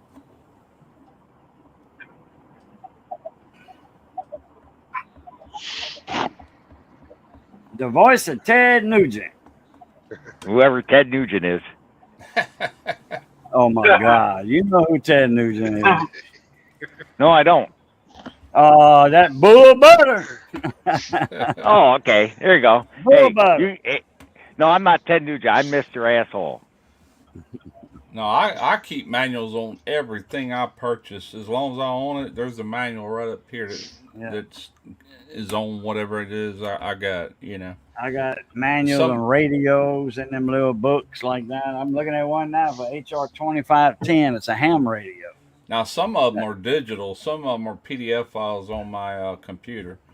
As long as I can pull it up and print it, I'm good. But with this this thing I paid the subscription on today, it's just for 1 month. After a month, I can't access it unless I pay. I might just go ahead and do a year next month. It's $60 a year, and it's just for my car. We got a 2019 Toyota Corolla. Bought it in 2020. Thing had 600 miles on it, and it was sold as a used car. I'm like, man, you can't get no closer to new than that. Yeah. And, nobody else ever owned it. I think it was a dealer car or something, but it did have 600 miles instead of 0 miles, That Suzuki that had 25 when I bought it. Really? Nice. Yeah. The title says that on how many miles is on it when he bought it. It's got 25 miles. Yeah. So we did good. I hopefully we won't have no problems for a long time. We're still only maybe 40,000 miles. What's the subscription for the car? It's All Data DIY it's a well-known. All Data is like Mitchell. They're a big outfit. But if you go to All Data DIY, it's $19.95 a month, or it's $60 a year. If you got a printer, you could print a lot of that stuff off as far as diagrams and all. Or you could just keep paying on it. That's what I plan on doing. I reckon. I wanted them AC deals just to have them, but who knows what's going to go wrong with the car and when it's going to go wrong. Right. But that's true. So it's just good to have. That, or see if you can get an actual owner's manual on it. Not owner's manual, but like a shop manual on it. Oh, yeah.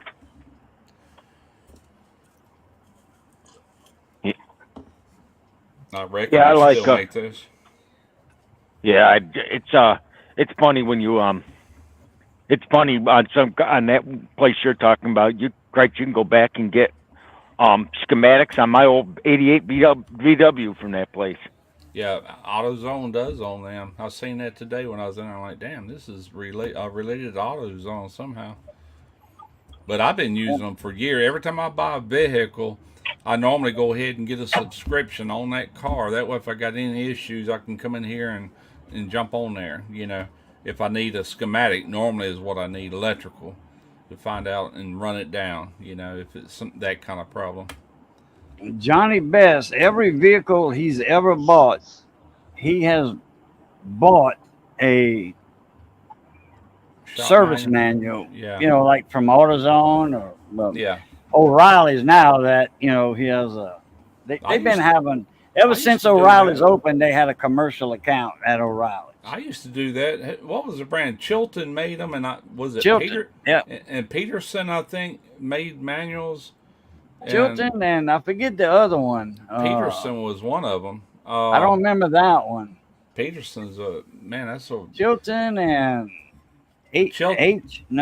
Chilton's is probably the most known. Hayes made them, or I Haynes. think Hayes. Yeah, started with an H. Is either Haynes or Hayes. Hayes, and then there's another one. But I tell you what, man, this All Data, it don't just, it shows you, like, let's say you had to go in there to some kind of computer related program. It'll take you step by step by step by step just how to test, and you can do most of it with a multimeter. I mean, a scanning tool might be required at first, but a lot of the stuff I watch is done with multimeters. But thing is, they lay it out for you every step. If you're not knowledgeable enough to do it, without that, so it's definitely handy. It's worth the money they charge. Maybe not at first. My car, we've had it 2020. We've had it for 3 years, going on 3 years, 2.5 years. The only thing I can say about Toyota is when they break, their parts are expensive and sometimes hard to find. Yeah, they're pretty common. I mean, in this country, Toyota always has been. We got a bunch of Toyota plants in this country, but I'll tell you what, that's the thing. They don't break that often. You can put a lot of miles on them. My T100 is a nightmare to find parts for. Really? Yeah. I'll be right back. Can't believe they ain't got the schematic on this thing. Got everything else but the schematics. Oh well. On what? 2510. I got the schematic somewhere in another book. Oh. How's the It's a ham radio. What's Backwood. What's up? how's Messi making out getting my dog's old hair out of that car? It's a job. It's a job. I know. I'm telling you. It's No, stuff like it's, iron. Try it with a brush, another different type of brush, and a dustpan, and she was like, Cajun, I'm gonna tell you how to do it. "Go ahead." Get you some cleaner, a scrub brush, and a vacuum. That's all you need. Yeah, she been scrubbing it. You got to wet it a little bit. Yeah, If she you wanna- sprays if you wanna it, go- and scrubbing it, to like a little bit of lather or whatever. But she's got when it gets on the road, we're gonna bring it to the car wash, and they got them heavy duty vacuum cleaners over there. We're gonna clog up their filters. Oh my God, Reagan, you have no idea. You got My an air Mr. Briggs, God rest his soul, he had hair like it was like Velcro. I ain't never seen a hound dog, a bloodhound, like old Duke on the Beverly Hillbillies. I ain't never seen a bloodhound shed hair. Never. Was not a bloodhound. He was a coonhound. There is a difference. Well, it don't matter. But a coonhound, I've never seen a hound dog in general shed hair like that. Yeah, but you're not used to it getting hot and cold like it does in the Northeast, Cajun. Oh, that's true too. Yeah, that's true too. Briggs left his mark on that car. I gave up trying to get the hair out of it. I said, "Oh, hell with it. We'll see how good Missy is, because if she can get that out, she can get anything out." She got 80% of it. There's still a lot left. I mean, it was thick as wool on them seats. Oh, I know it was. From my animal or what? Yeah, his dog, when he ride around in the car, his dog jump in with him. Yeah. Climb all over the seats. And then when he get down at the store, the dog get on the driver's seat because there's dog hair all over that. Yep. Yeah, my seats do that just from the hair on my back, man. Are you saying you a woolly mammoth? Damn. You got But you know what's funny though? Now that's a good one. But what's funny is it's true. I ain't lying. Yeah, all that hair is turned gray now, man. Look, man, my wife must have let a cat in here and find out it's my hair. You know what's funny though? Even after all that, the seats in that car are like brand new. There's not a hole in them. Yeah, that's right. Yeah, there's no stitching, sewing, stitching, undone, or nothing. Will like a wet vac pull all that hair out or no? And then back, they got different car washes over here. They got a brand new one they put up, but it's the newest one. It's about 3 years old, 4 years old. You probably get They, one of they got these. the most them commercial vacuum cleaners at them car washes. That'll suck that hair out of there. That's Get one of of them, a lint brush. Yeah, yeah. We use That's- that on clothes because them Yeah. cats. My wife's got 4 cats in this house, and yeah. a There dark you color go. shirt, you can see it, and it'll get that cat hair right off. You know. Yeah. Mr. Briggs didn't want to give up his hair. That car, it like he's stuck to everything. And yes, Yeah. Raging, I tried an air compressor. I got a lot of it out. You should have seen what I vacuumed out before I shipped that car. Uh-huh.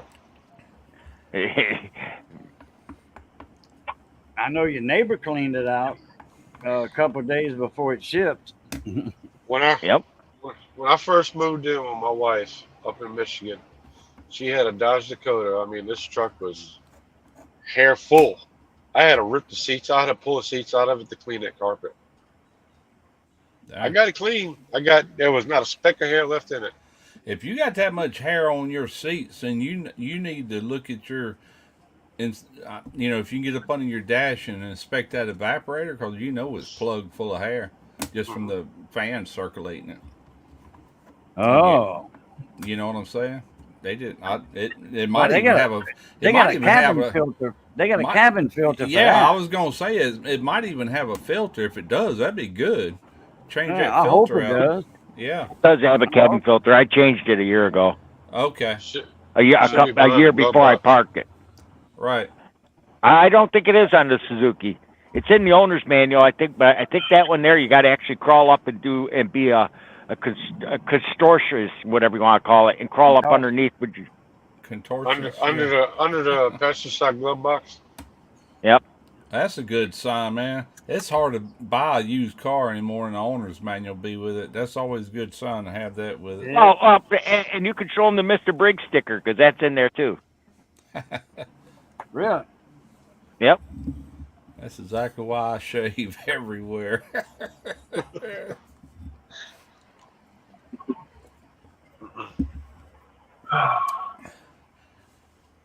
Yeah, I need to look at our car and see if it's got a filter. I I don't think see they one. pretty much put it on all new cars, but years ago they wasn't smart enough to put filters ahead of the evaporator. I know I put a sticker in there. It sucked that crap right into it, and your heater core. Unless it's in the book itself in the cover. I know I put a sticker in there. I just looked in there.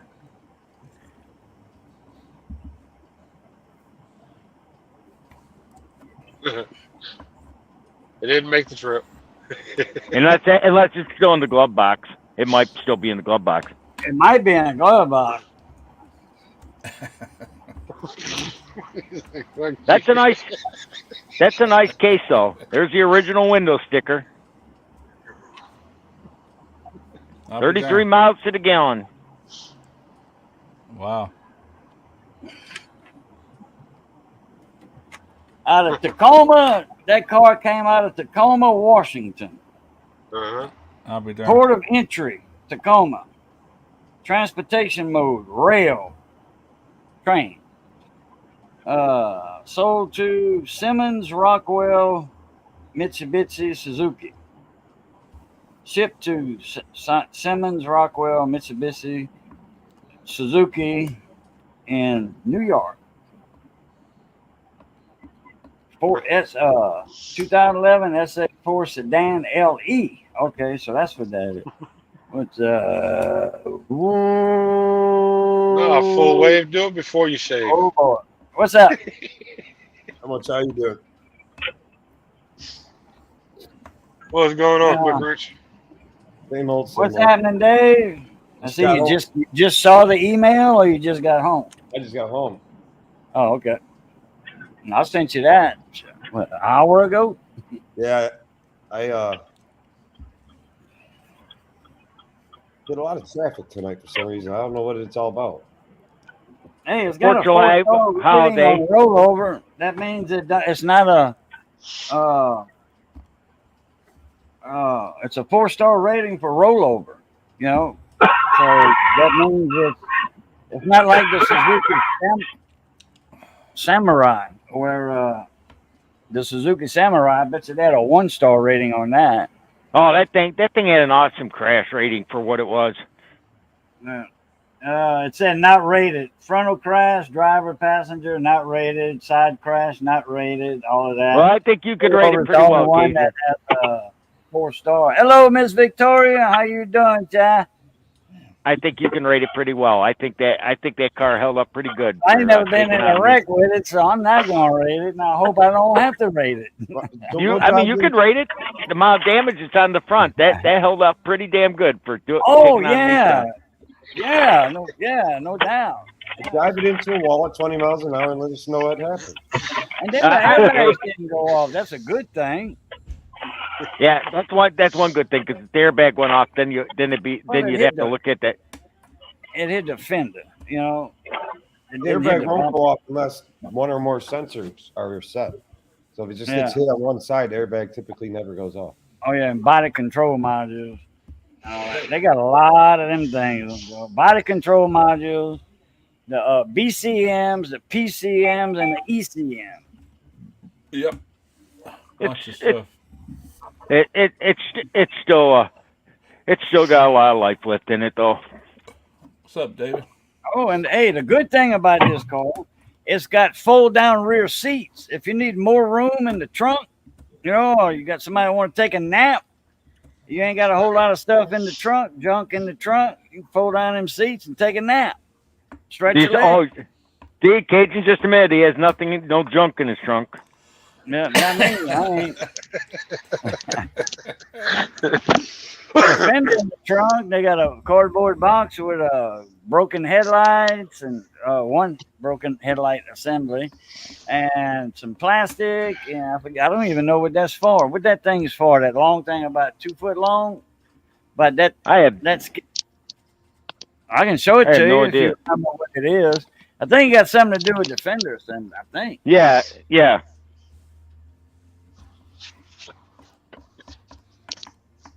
Well, I made it to my house. So I get into the house now.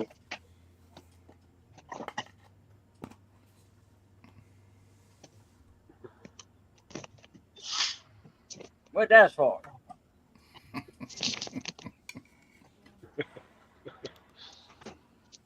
Briggs?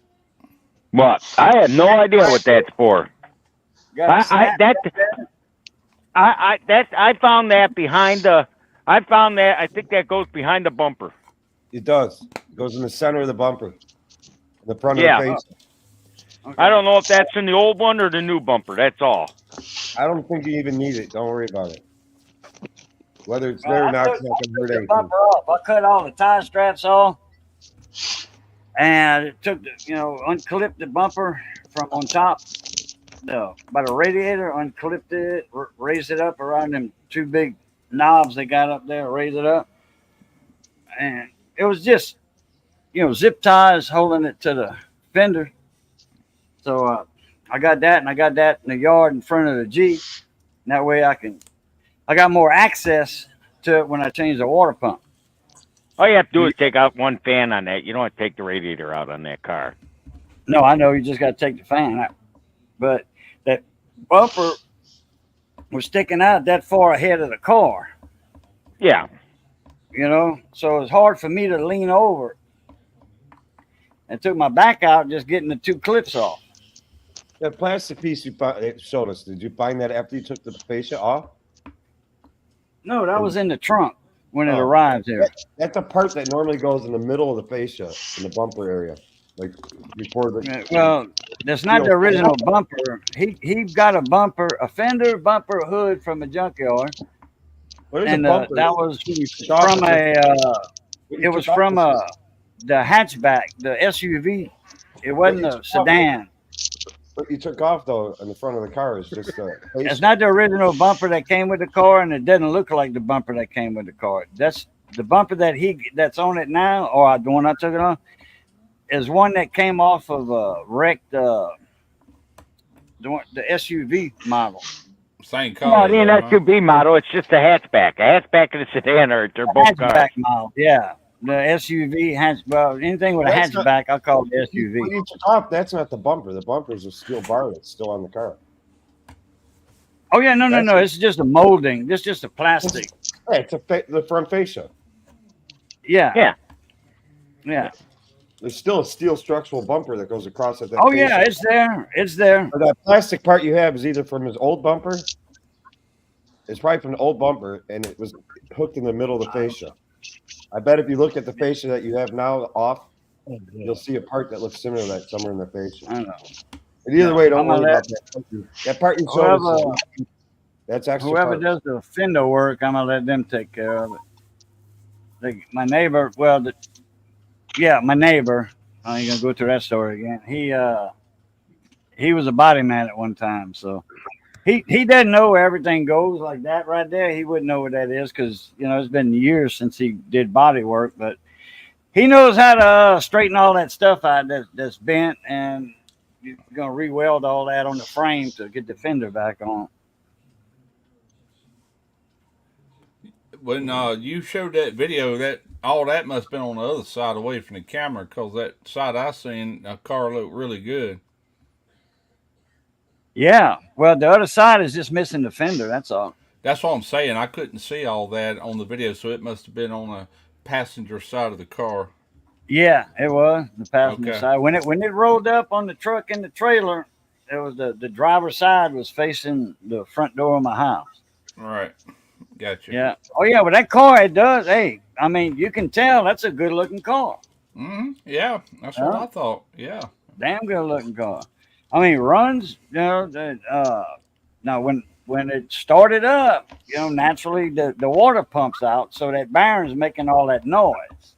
Yeah. It's making a lot of noise. Is it leaking too, or just making noise? No, just a lot of noise. Oh, it leaks a couple drops.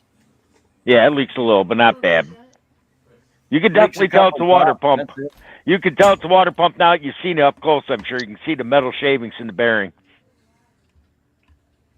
Well, it's something jumping up on top of the water pump. You can tell it's the bearing that's vibrating right there because it's liquid or metal shavings. You could probably take that belt off and feel of it and tell that the bearings are shut. And the thing about this water pump, it mounts to the side of the engine. Yep. Not to the front. I've seen them like that.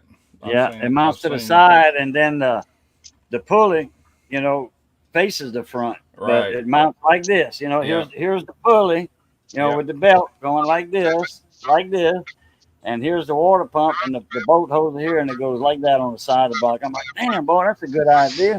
Yeah. I've seen some. What was it? It was, I think it was Cadillac, North Star. Those engines, let's see, where was that damn water pump? It was in behind the harmonic balancer. No, it ran off on the North Star. The water pump ran off of the camshaft, the rear of the camshaft, and it was on the back. But side on the front of the engine where the belt is, there was something. If you apply attention, it made that water. I think I'm thinking of this right. Maybe I'm not. But it's in a most precarious place compared to what cars have been all these years. It's like the North Star is on the back side of the motor. Yeah. You're right. It rides a belt off the back of one of the camshafts. Yes, that's right. That's exactly you have right. A special tool. You have a special socket that you have to go in there.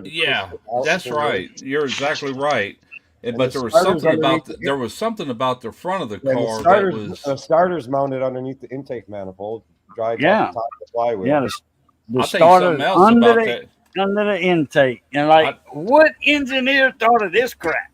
I'll tell you something else about that Cadillac. We had at least, I remember two, and luckily I didn't get that job, but you had to actually, we had it on lift and had to drop the whole front end. I'm talking about tires, engine, everything to get to the evaporator box, because it was that freaking close to changing the evaporator, which was on the firewall on that. I don't remember what years it was, but it was North Star. And we had this one boy, and he did both of them. They all had to get dropped out. Otherwise, you can never get the back. Man, it's you like got to raise the engine up. No, you can drop the engine. I know you got to raise the engine out. You got to unbuckle the engine. You leave the engine and the whole front end sitting on the concrete, and you lift the car up, and then you get up there. It only takes a few minutes to get the box up. You drop the whole engine cradle, transmission engine cradle. Right, exactly. We had two of them that came in there, but there was something about that front end behind I think it was either Yeah, I think it was a harmonic balance. There was something I'm trying to remember about it. Something off the wall. Like, good God, who designed this crap? You know, Cadillac did. Thanks, but no thanks. No, they.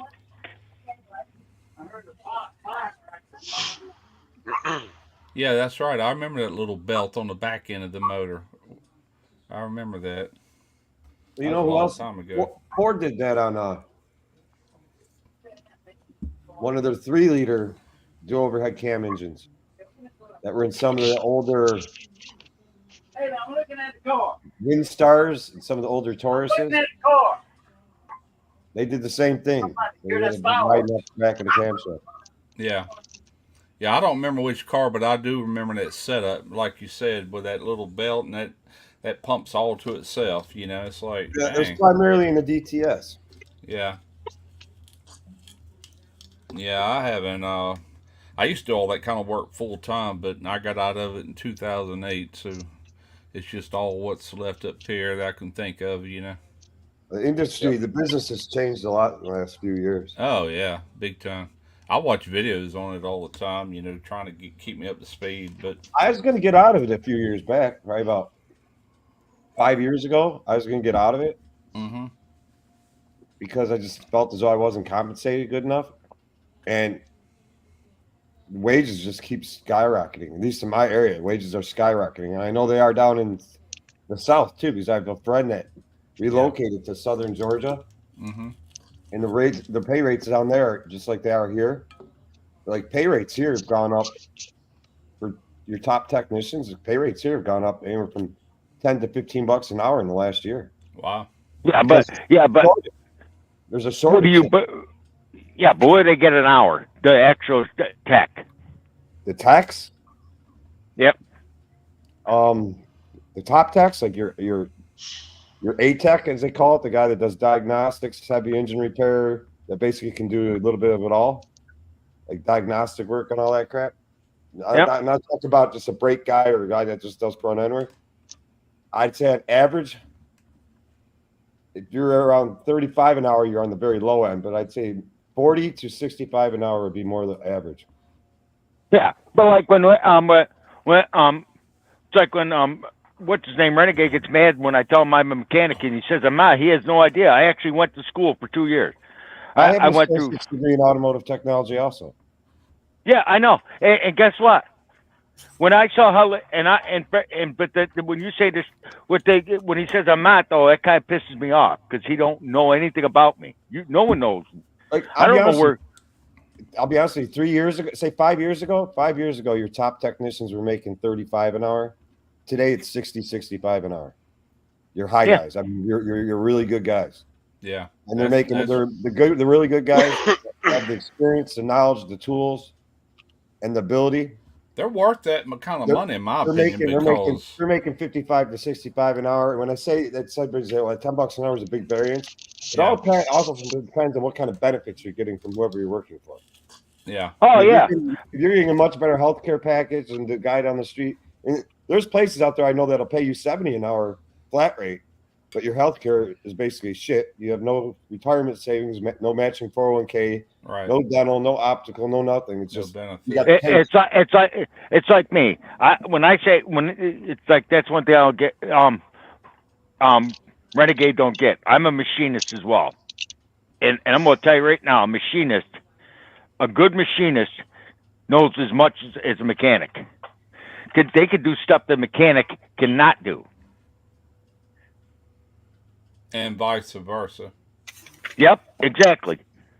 But he gets mad and he says, "Oh, I'm an asshole," but I'm not a jerk or an asshole. When you gotta understand, everybody just because he's done it. I mean, he drove truck too. That'd be like him trying to tell me he knows how to drive truck better than me. But I gave up driving. I gave up driving. I gave up working on cars because, I make more driving one day driving truck than I did in a week as a mechanic. Yeah, times is changing. It's gotten like I said earlier. like the guy he just said, the top techs that know how to do diagnostics plus everything else. That guy's got to But be worth some money because there's a lot to why, that. the reason You why there's know. another reason why there's a shortage of mechanics, and I'm sure Mr. Quick Crunch will agree with me, because more people are keeping their cars longer because of the cost of the new cars. Mm-hmm. Well, that and cars just last longer There's now than also a what they shortage of used to. mechanics because for many, many years, everybody was pushing the college thing.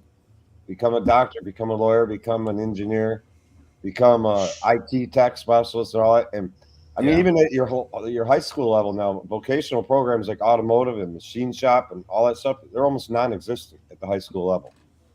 Oh yeah, Yeah. but you know what's sad though? You And know the what's sad? industry got a bad name too because of the pay rates. You know what? You know what I hate? I laugh at and like Ken Small Engine says it right. You know, there's too many of these people aren't teaching their kids. You know, it's like I'll give you a good one. I dated this woman years ago. She kept complaining her house was super dusty, and I said, "Have you checked your furnace filter lately?" And she goes, and she said, "My furnace don't have a filter." And I go, "Holy shit!" And guess how long she had lived in that house? There's your problem, lady. Guess how long she lived in that house? Take a wild guess. I don't know, 30 years? 27 years. Okay. So well, I went. close. So I walked. Have you ever had your furnace looked at? No, it runs. Why should I? Oh my God! I said let's. So I said let's go to the basement. She said for what? We're gonna go check your furnace. So you leave my furnace alone. I ignored her and I went. She followed me down in hot pursuit, like Roscoe P. Coltrane. And you should have seen the look on her face. When I pulled that filter out, because she wasn't getting much heat. And it was real dusty. I pulled that filter out. That filter was so plugged and so worn and so caked on that the furnace could not run. It actually was running for 10 minutes and shutting down. As soon as I pulled the filter out, the furnace started up and ran. And then all this dust came out. And it actually had like 6 inches. So I reached over, shut the furnace off. She had a breaker right there. I shut the furnace off, took the shot back, and sucked out. I filled the shot back with dust. It was in it. Holy crap! I'm surprised that didn't catch on fire while the burner was turned on. So Yeah. So I said, you need a furnace repair service man, and you need a what else did I say she need? Oh, a duct cleaner. That duct man came in. She called a duct cleaning guy, and he came in the next day, and he said that was the dirtiest. He has seen abandoned houses that sat for 20 years, and he cleaned the ducts in that were cleaner than that house they had been lived in. Well, that's because she's running it and keeping all that dust coming right up to it, and a lot of that dust gets by that filter anyway, you know. So it's probably all through the duct work and everything else, you know. Yeah. Once the filter gets that heavy, it's gonna sag and make cracks and all that. So a lot of that's gonna go right on through. A lot of that's gonna get right on by it. The furnace man said the same thing you said. She's lucky she didn't catch the house on fire. Yeah. Because every winter, I don't care if you got a gas furnace or electric furnace, when you turn that heat on, first thing you smell out of the vents is a burnt smell. That's what was burning that dust off.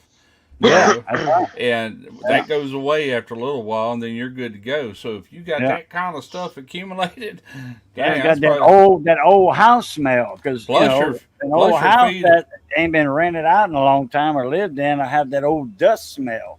Same thing like you said, when you turn the heater on, dust is on them elements and it's burning it off, and you smell it. Exactly. And if you got it piled up that thick, and plus the blower's on and it's sending plenty of oxygen, that's a fire in the making right there. The furnace guy.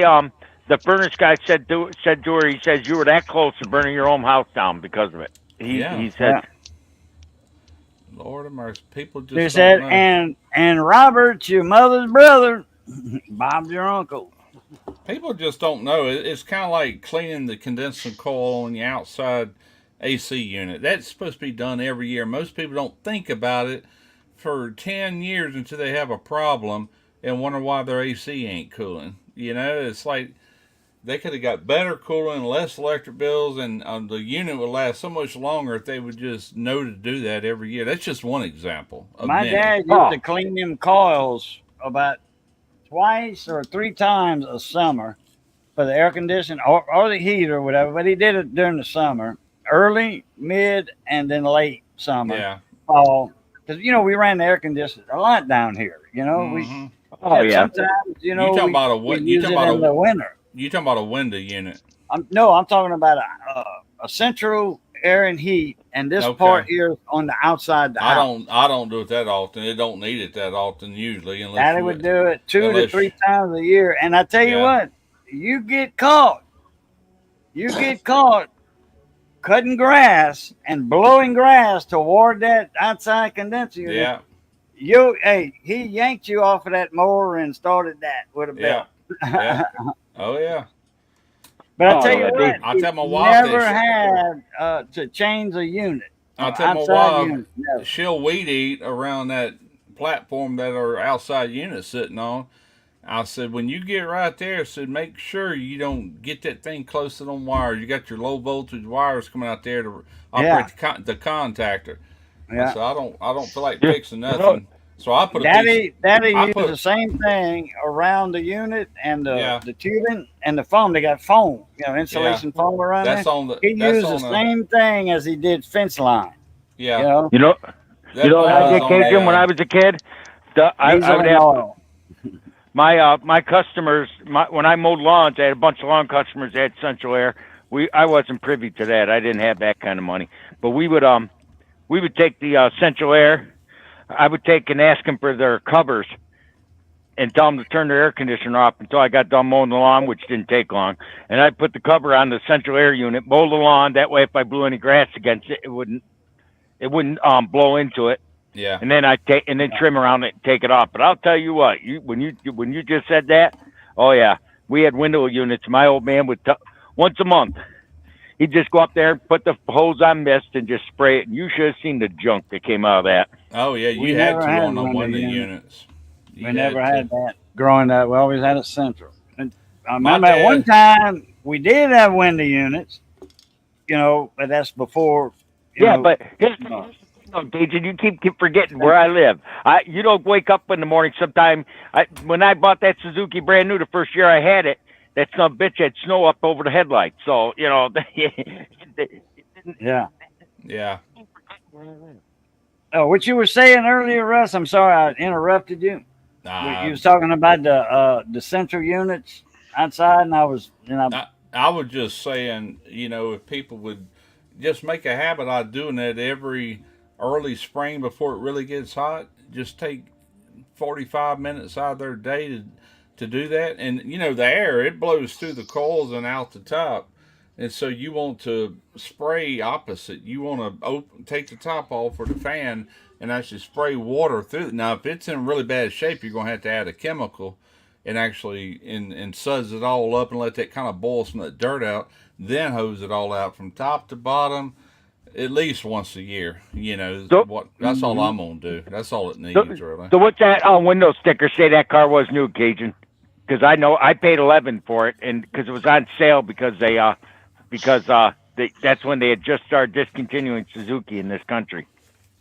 16. It was 15,195. Add the desert, the trip, the cost for the train ride, the 16,230. Yep, I got it for 11. 16,230. So I drove it 9 years. It don't owe me a dime.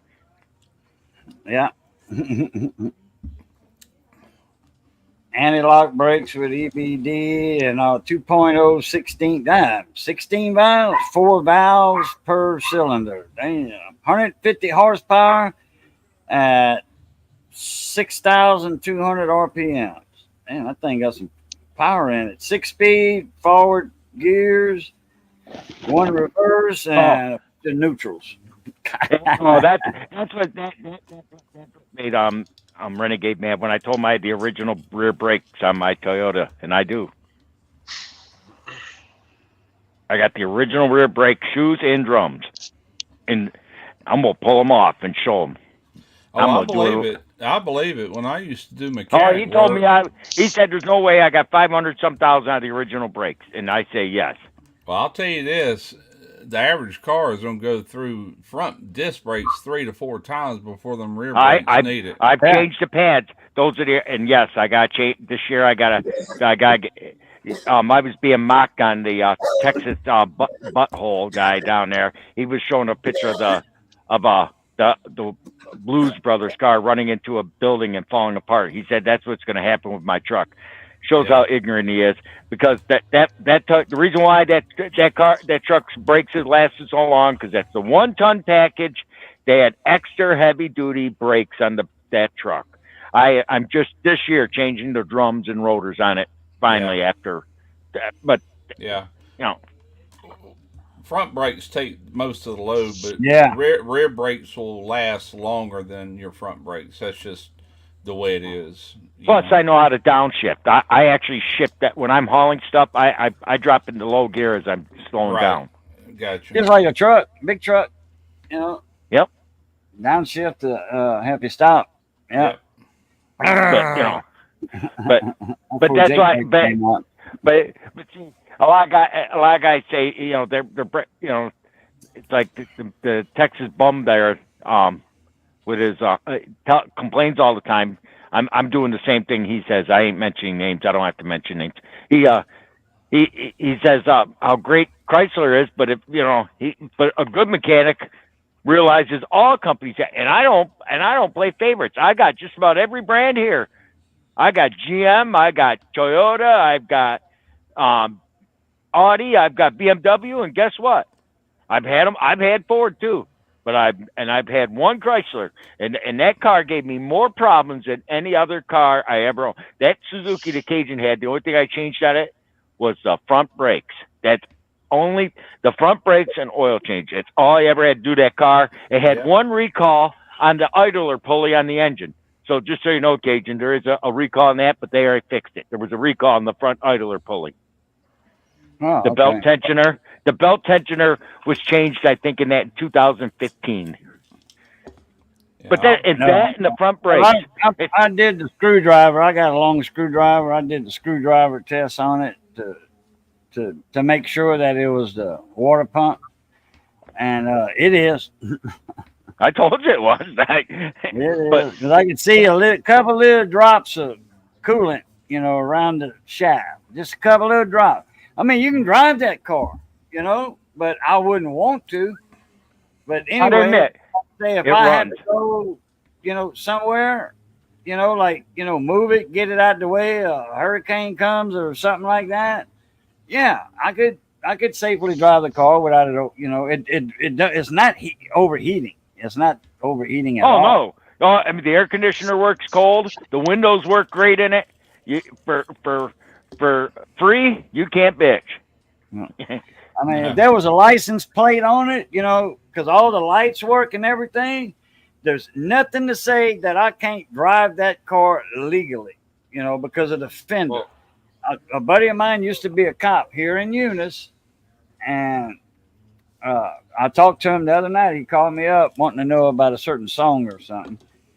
And I asked him, I says, I told him about the car. And he says, you can drive that as long as all your lights are working. That car is legal to drive. Oh, you can drive it without the fender? Yeah, I'm talking about without the fender. That front fender. That car is legal to drive like that. Makes sense to me. Motorcycles don't have fenders either. Yeah, that's it. Yeah. Yeah. Your legs are the fenders. Yeah. Oh, hey, I'm sure. I'm sure Cajun, as soon as he gets the thing back, he'll drive it. Oh no, I'm not gonna drive it around with no fender. No. Oh, unless I'm saying you'll drive it around the block. If I got the plate on it, let Missy practice with it, you know, around, you know, on the back roads over here. Yeah. Yeah, I don't want to have to. I'd hate to have you tell me in a month you have to buy a clutch. That would suck. No, she used to drive a standard. You know, she had, you know, a few cars with standards in them, not just one, a few. So yeah, I'm pretty sure she'll. I had someone tell me it's a piece of junk. She's got to get acclimated to the car. You know what I mean? Sure. It won't take yeah. long either. I hope you're gonna change the thermostat while you got the water pump off. Oh yeah, Just to be, thermostat's gonna be changed. Oh yeah, naturally. the belt looks good on it. The serpentine belt's good on it. They changed that Yeah, when they well, changed if they change the tensioner on the recall, then they change the belt. Yeah, that belt looks fine. It looks You brand just got. well, I say brand new. It looks very good. Did you look inside the motor at the chain? How clean it is inside that motor? No, Yeah, you got. nope. I haven't got. I haven't got. I haven't got the. I didn't take the oil cap off. I didn't get the dipstick, new dipstick yet. But I'm sure you could. You found the dipstick. I'm sure the tip of it in the cup holder. I'm sure you could epoxy that on until I get the other dipstick. Oh, I was just gonna call the junkyard here to see if they had one. They all had the same problem. That's the third dipstick that car has had. Really? It's a common problem. Yeah, because it's a metal dipstick with a plastic friggin' handle. Dang. And I'll warn you, when you pull the dipstick out, before you pull the dipstick out, it don't hurt to put a little anti-seize on the. You have to get some needle nose, I guess, because Yep. I don't see the dipstick in there. I just needle nose and reach in there and grab them. You could have somebody that got a little TIG wood or something, make you a little metal handle for it, and with a little cup, get rid of that plastic. Yeah. That's the third one that's broken. Yeah. I did a job for a buddy of mine when I first came back from Arizona down here. He had a big old Cape Horn, 24-foot deep V-hull Gulf boat, big with a 250 Evinrude on the back. And he traded it for a Jeep and some money. You know, the guy gave him the Jeep and some money because this boat had radar on it, you know, lower end, GPS, I think I said radar, huh? VHF, 2 VHFs with it. I did a bunch of wiring on the boat. And the guy gave him a Jeep Rambler. You see a Rambler. Something like, anyway, it was 82, I think, or something. Wrangler? Wrangler, Rambler, Scrambler? Scrambler. Or Scrambler? They made a shit, and now I can't. Scrambler or Rambler?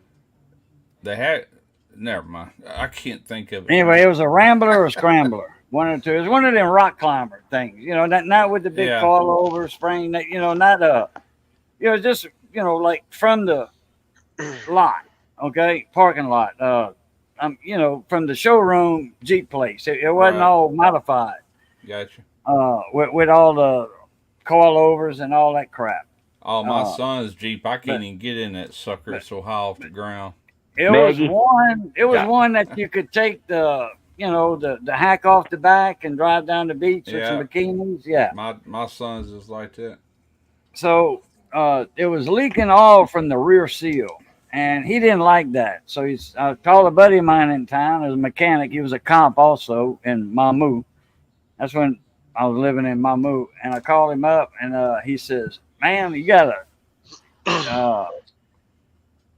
He says the oil pan's got to come off to change that seal, and all. And he says, while you're doing it, might as well, do the bearings and stuff, bottom overhaul on it.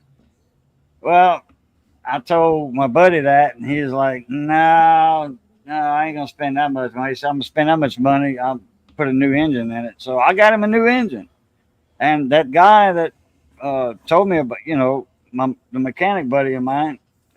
We put a new engine in that Jeep from AutoZone, brought the core back and all that, got his money back on the core, and the dipstick on the old engine, the dipstick tube was broke.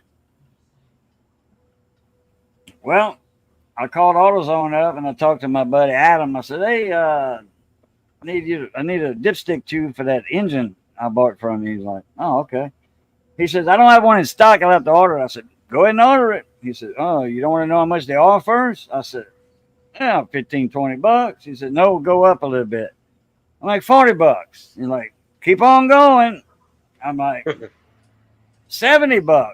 He was like, $189. Fuck that. I'm like, man, I don't want the silver one. I want the don't want one the one made out of gold. stamped metal. And this is the dipstick tube, not the dipstick itself. Oh, it's Oh, gold plated for that price. gold plated now, made out of sterling silver or 90% silver. So anyway, I'm like, oh man. So I called every junkyard around. I mean, I burned up, I don't know how many phone calls calling for a dipstick tube. I finally went to the tractor place and got me a little short dipstick tube that fit in the regular engine block, little short one about that long. And that straight six took 6 quarts of oil instead of 5, because it was a Jeep. You know, you always had an angle going downhill, uphill, whatever. So that engine took 6 quarts of oil. And we had fresh oil in it. I put that dipstick tube in there and made a mark with a hacksaw. Went a half-inch down and made another mark with the hacksaw, to feel, letting you know that it was low. So use a tractor dipstick for that. I mean, there was nothing in the way. You just reach down and grab it. And it was $14, I think, from the tractor place. For a tube and a dipstick. So yeah. Nah, I'll be glad when you get on the road. That way the naysayers can shut up. Oh yeah. I'll be glad when it's on the road.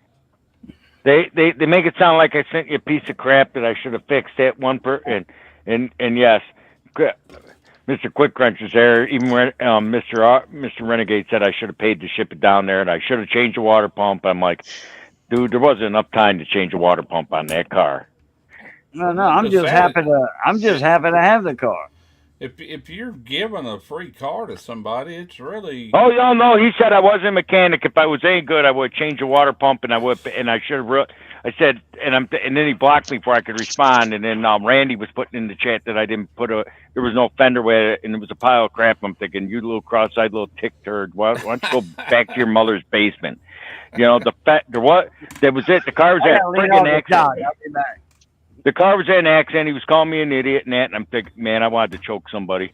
I mean, yeah. And then he saw, oh well, you're not a mechanic. I got all the. If you're such a good mechanic, then why don't you work? You're not that bad a shape. I mean, I don't want to hear it. Yeah. And the water pump literally went 2 days before it was shipped, and there was no way of getting a water pump in stock. I would be just like you. If I'm gonna give something away, I'm gonna like, hey. It's got this problem, this problem, this problem. If you he knew what was wrong. Cajun knew what was wrong with it. Yeah, that's what I'm saying. And if you want it, here you go. If not, no problem. And you know something?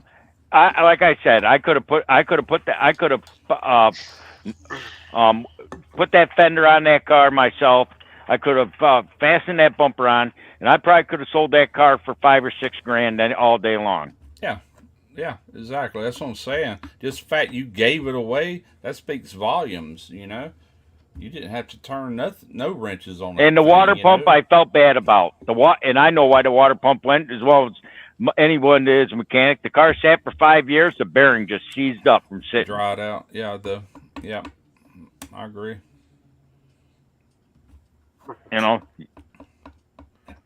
Yep. And for a New York car, that's a spotless car. Yeah, it looked good from that live video he did last week. That just speaks volumes for fluid film.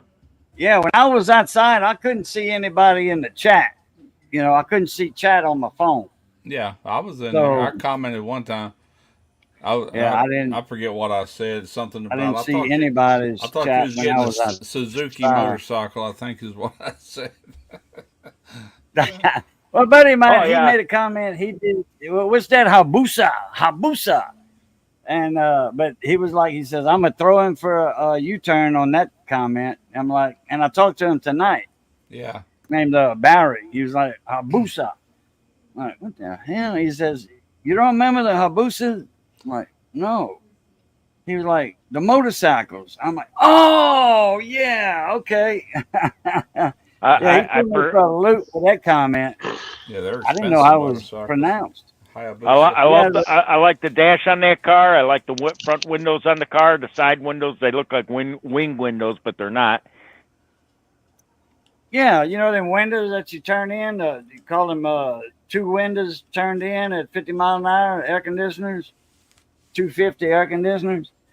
Instead of rolling your two main windows down, your two big ones, Yeah. you just turn out them side vent windows. Well, this car has those, but they're not turnable though. They just there for decoration. Yeah, they quit doing that a long time ago. Lance Yeah. commented on my AC video I did on my new channel, and he said that he goes something about 260. I commented back. I said, I don't know what you're talking about with 260, but thanks for watching, you know. And he come Yeah, back, 260 air conditioner. he's like, man, I figured you would have remembered that. Windows Yeah. down, going 60 miles an hour. I'm like, oh, Yeah. okay. Yeah, I do that's remember right. that, but at the moment, I didn't remember that, you know. Yeah, Yeah, we used to have call them them. side vents. We'd kick them in. Yeah. It'd blow air this way and that way. Yeah, yeah. Yep, Yeah, it's a stretch bike. Yeah, crazy, stupid fast. Yeah, they had some big. Man, I forget how many horsepower they had. They're expensive Man. too. I haven't seen one of those in years. I was watching Rust to Riches on Netflix here a while back, and they actually got a hold of one and really decked that thing out, man. It looked like the bat motorcycle when they got through. It was Batmobile bike. yeah. It was pretty cool. Yeah, they got man, that's some crazy horsepower in them things. If you want to turn that CC and the actual horsepower, you know, motorcycle engine, they got that power band up high, you know. You're looking at Jesus, probably what, 70 horsepower on that bike? 75 horsepower? And that's a lot of horsepower for a motorcycle.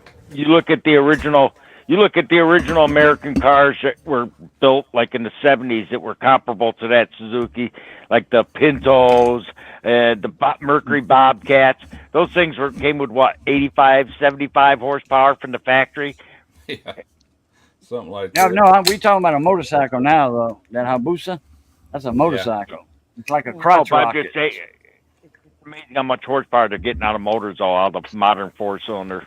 Yeah, well, I was talking about the motorcycle. That's a lot of horsepower for a motorcycle. Oh, yeah. I would have to look it up to know exactly how much, but I'm going to just guess that thing. The way it's, you know, they 70, 75 horsepower more than likely.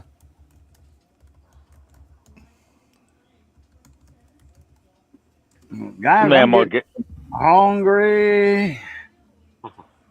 And ate all afternoon. I think Field Guy's out live. Field Guy's live? He's on live right now. I just checked. Is he? Yeah. Oh, okay. I didn't get maybe I did get a Tex-Mex from him. Nope. It was on last night. I was in bed. I was in bed. I was wondering where you were.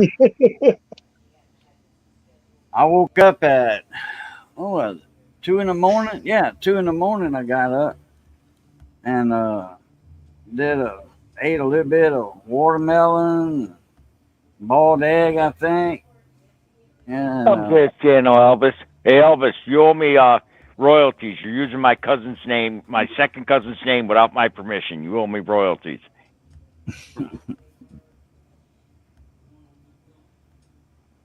Elvis. All right, well, look, we're going to start with Dave, I guess. We're going to start at the bottom and go that way, then up, and with our outros tonight, because I got to get something in my stomach.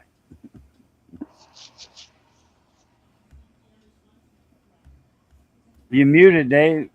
You've been muted for an hour. I just noticed that. Today's Friday, isn't it? Yep. Yes, it is. Yep. You got me all confused, man. There's a Hayabusa.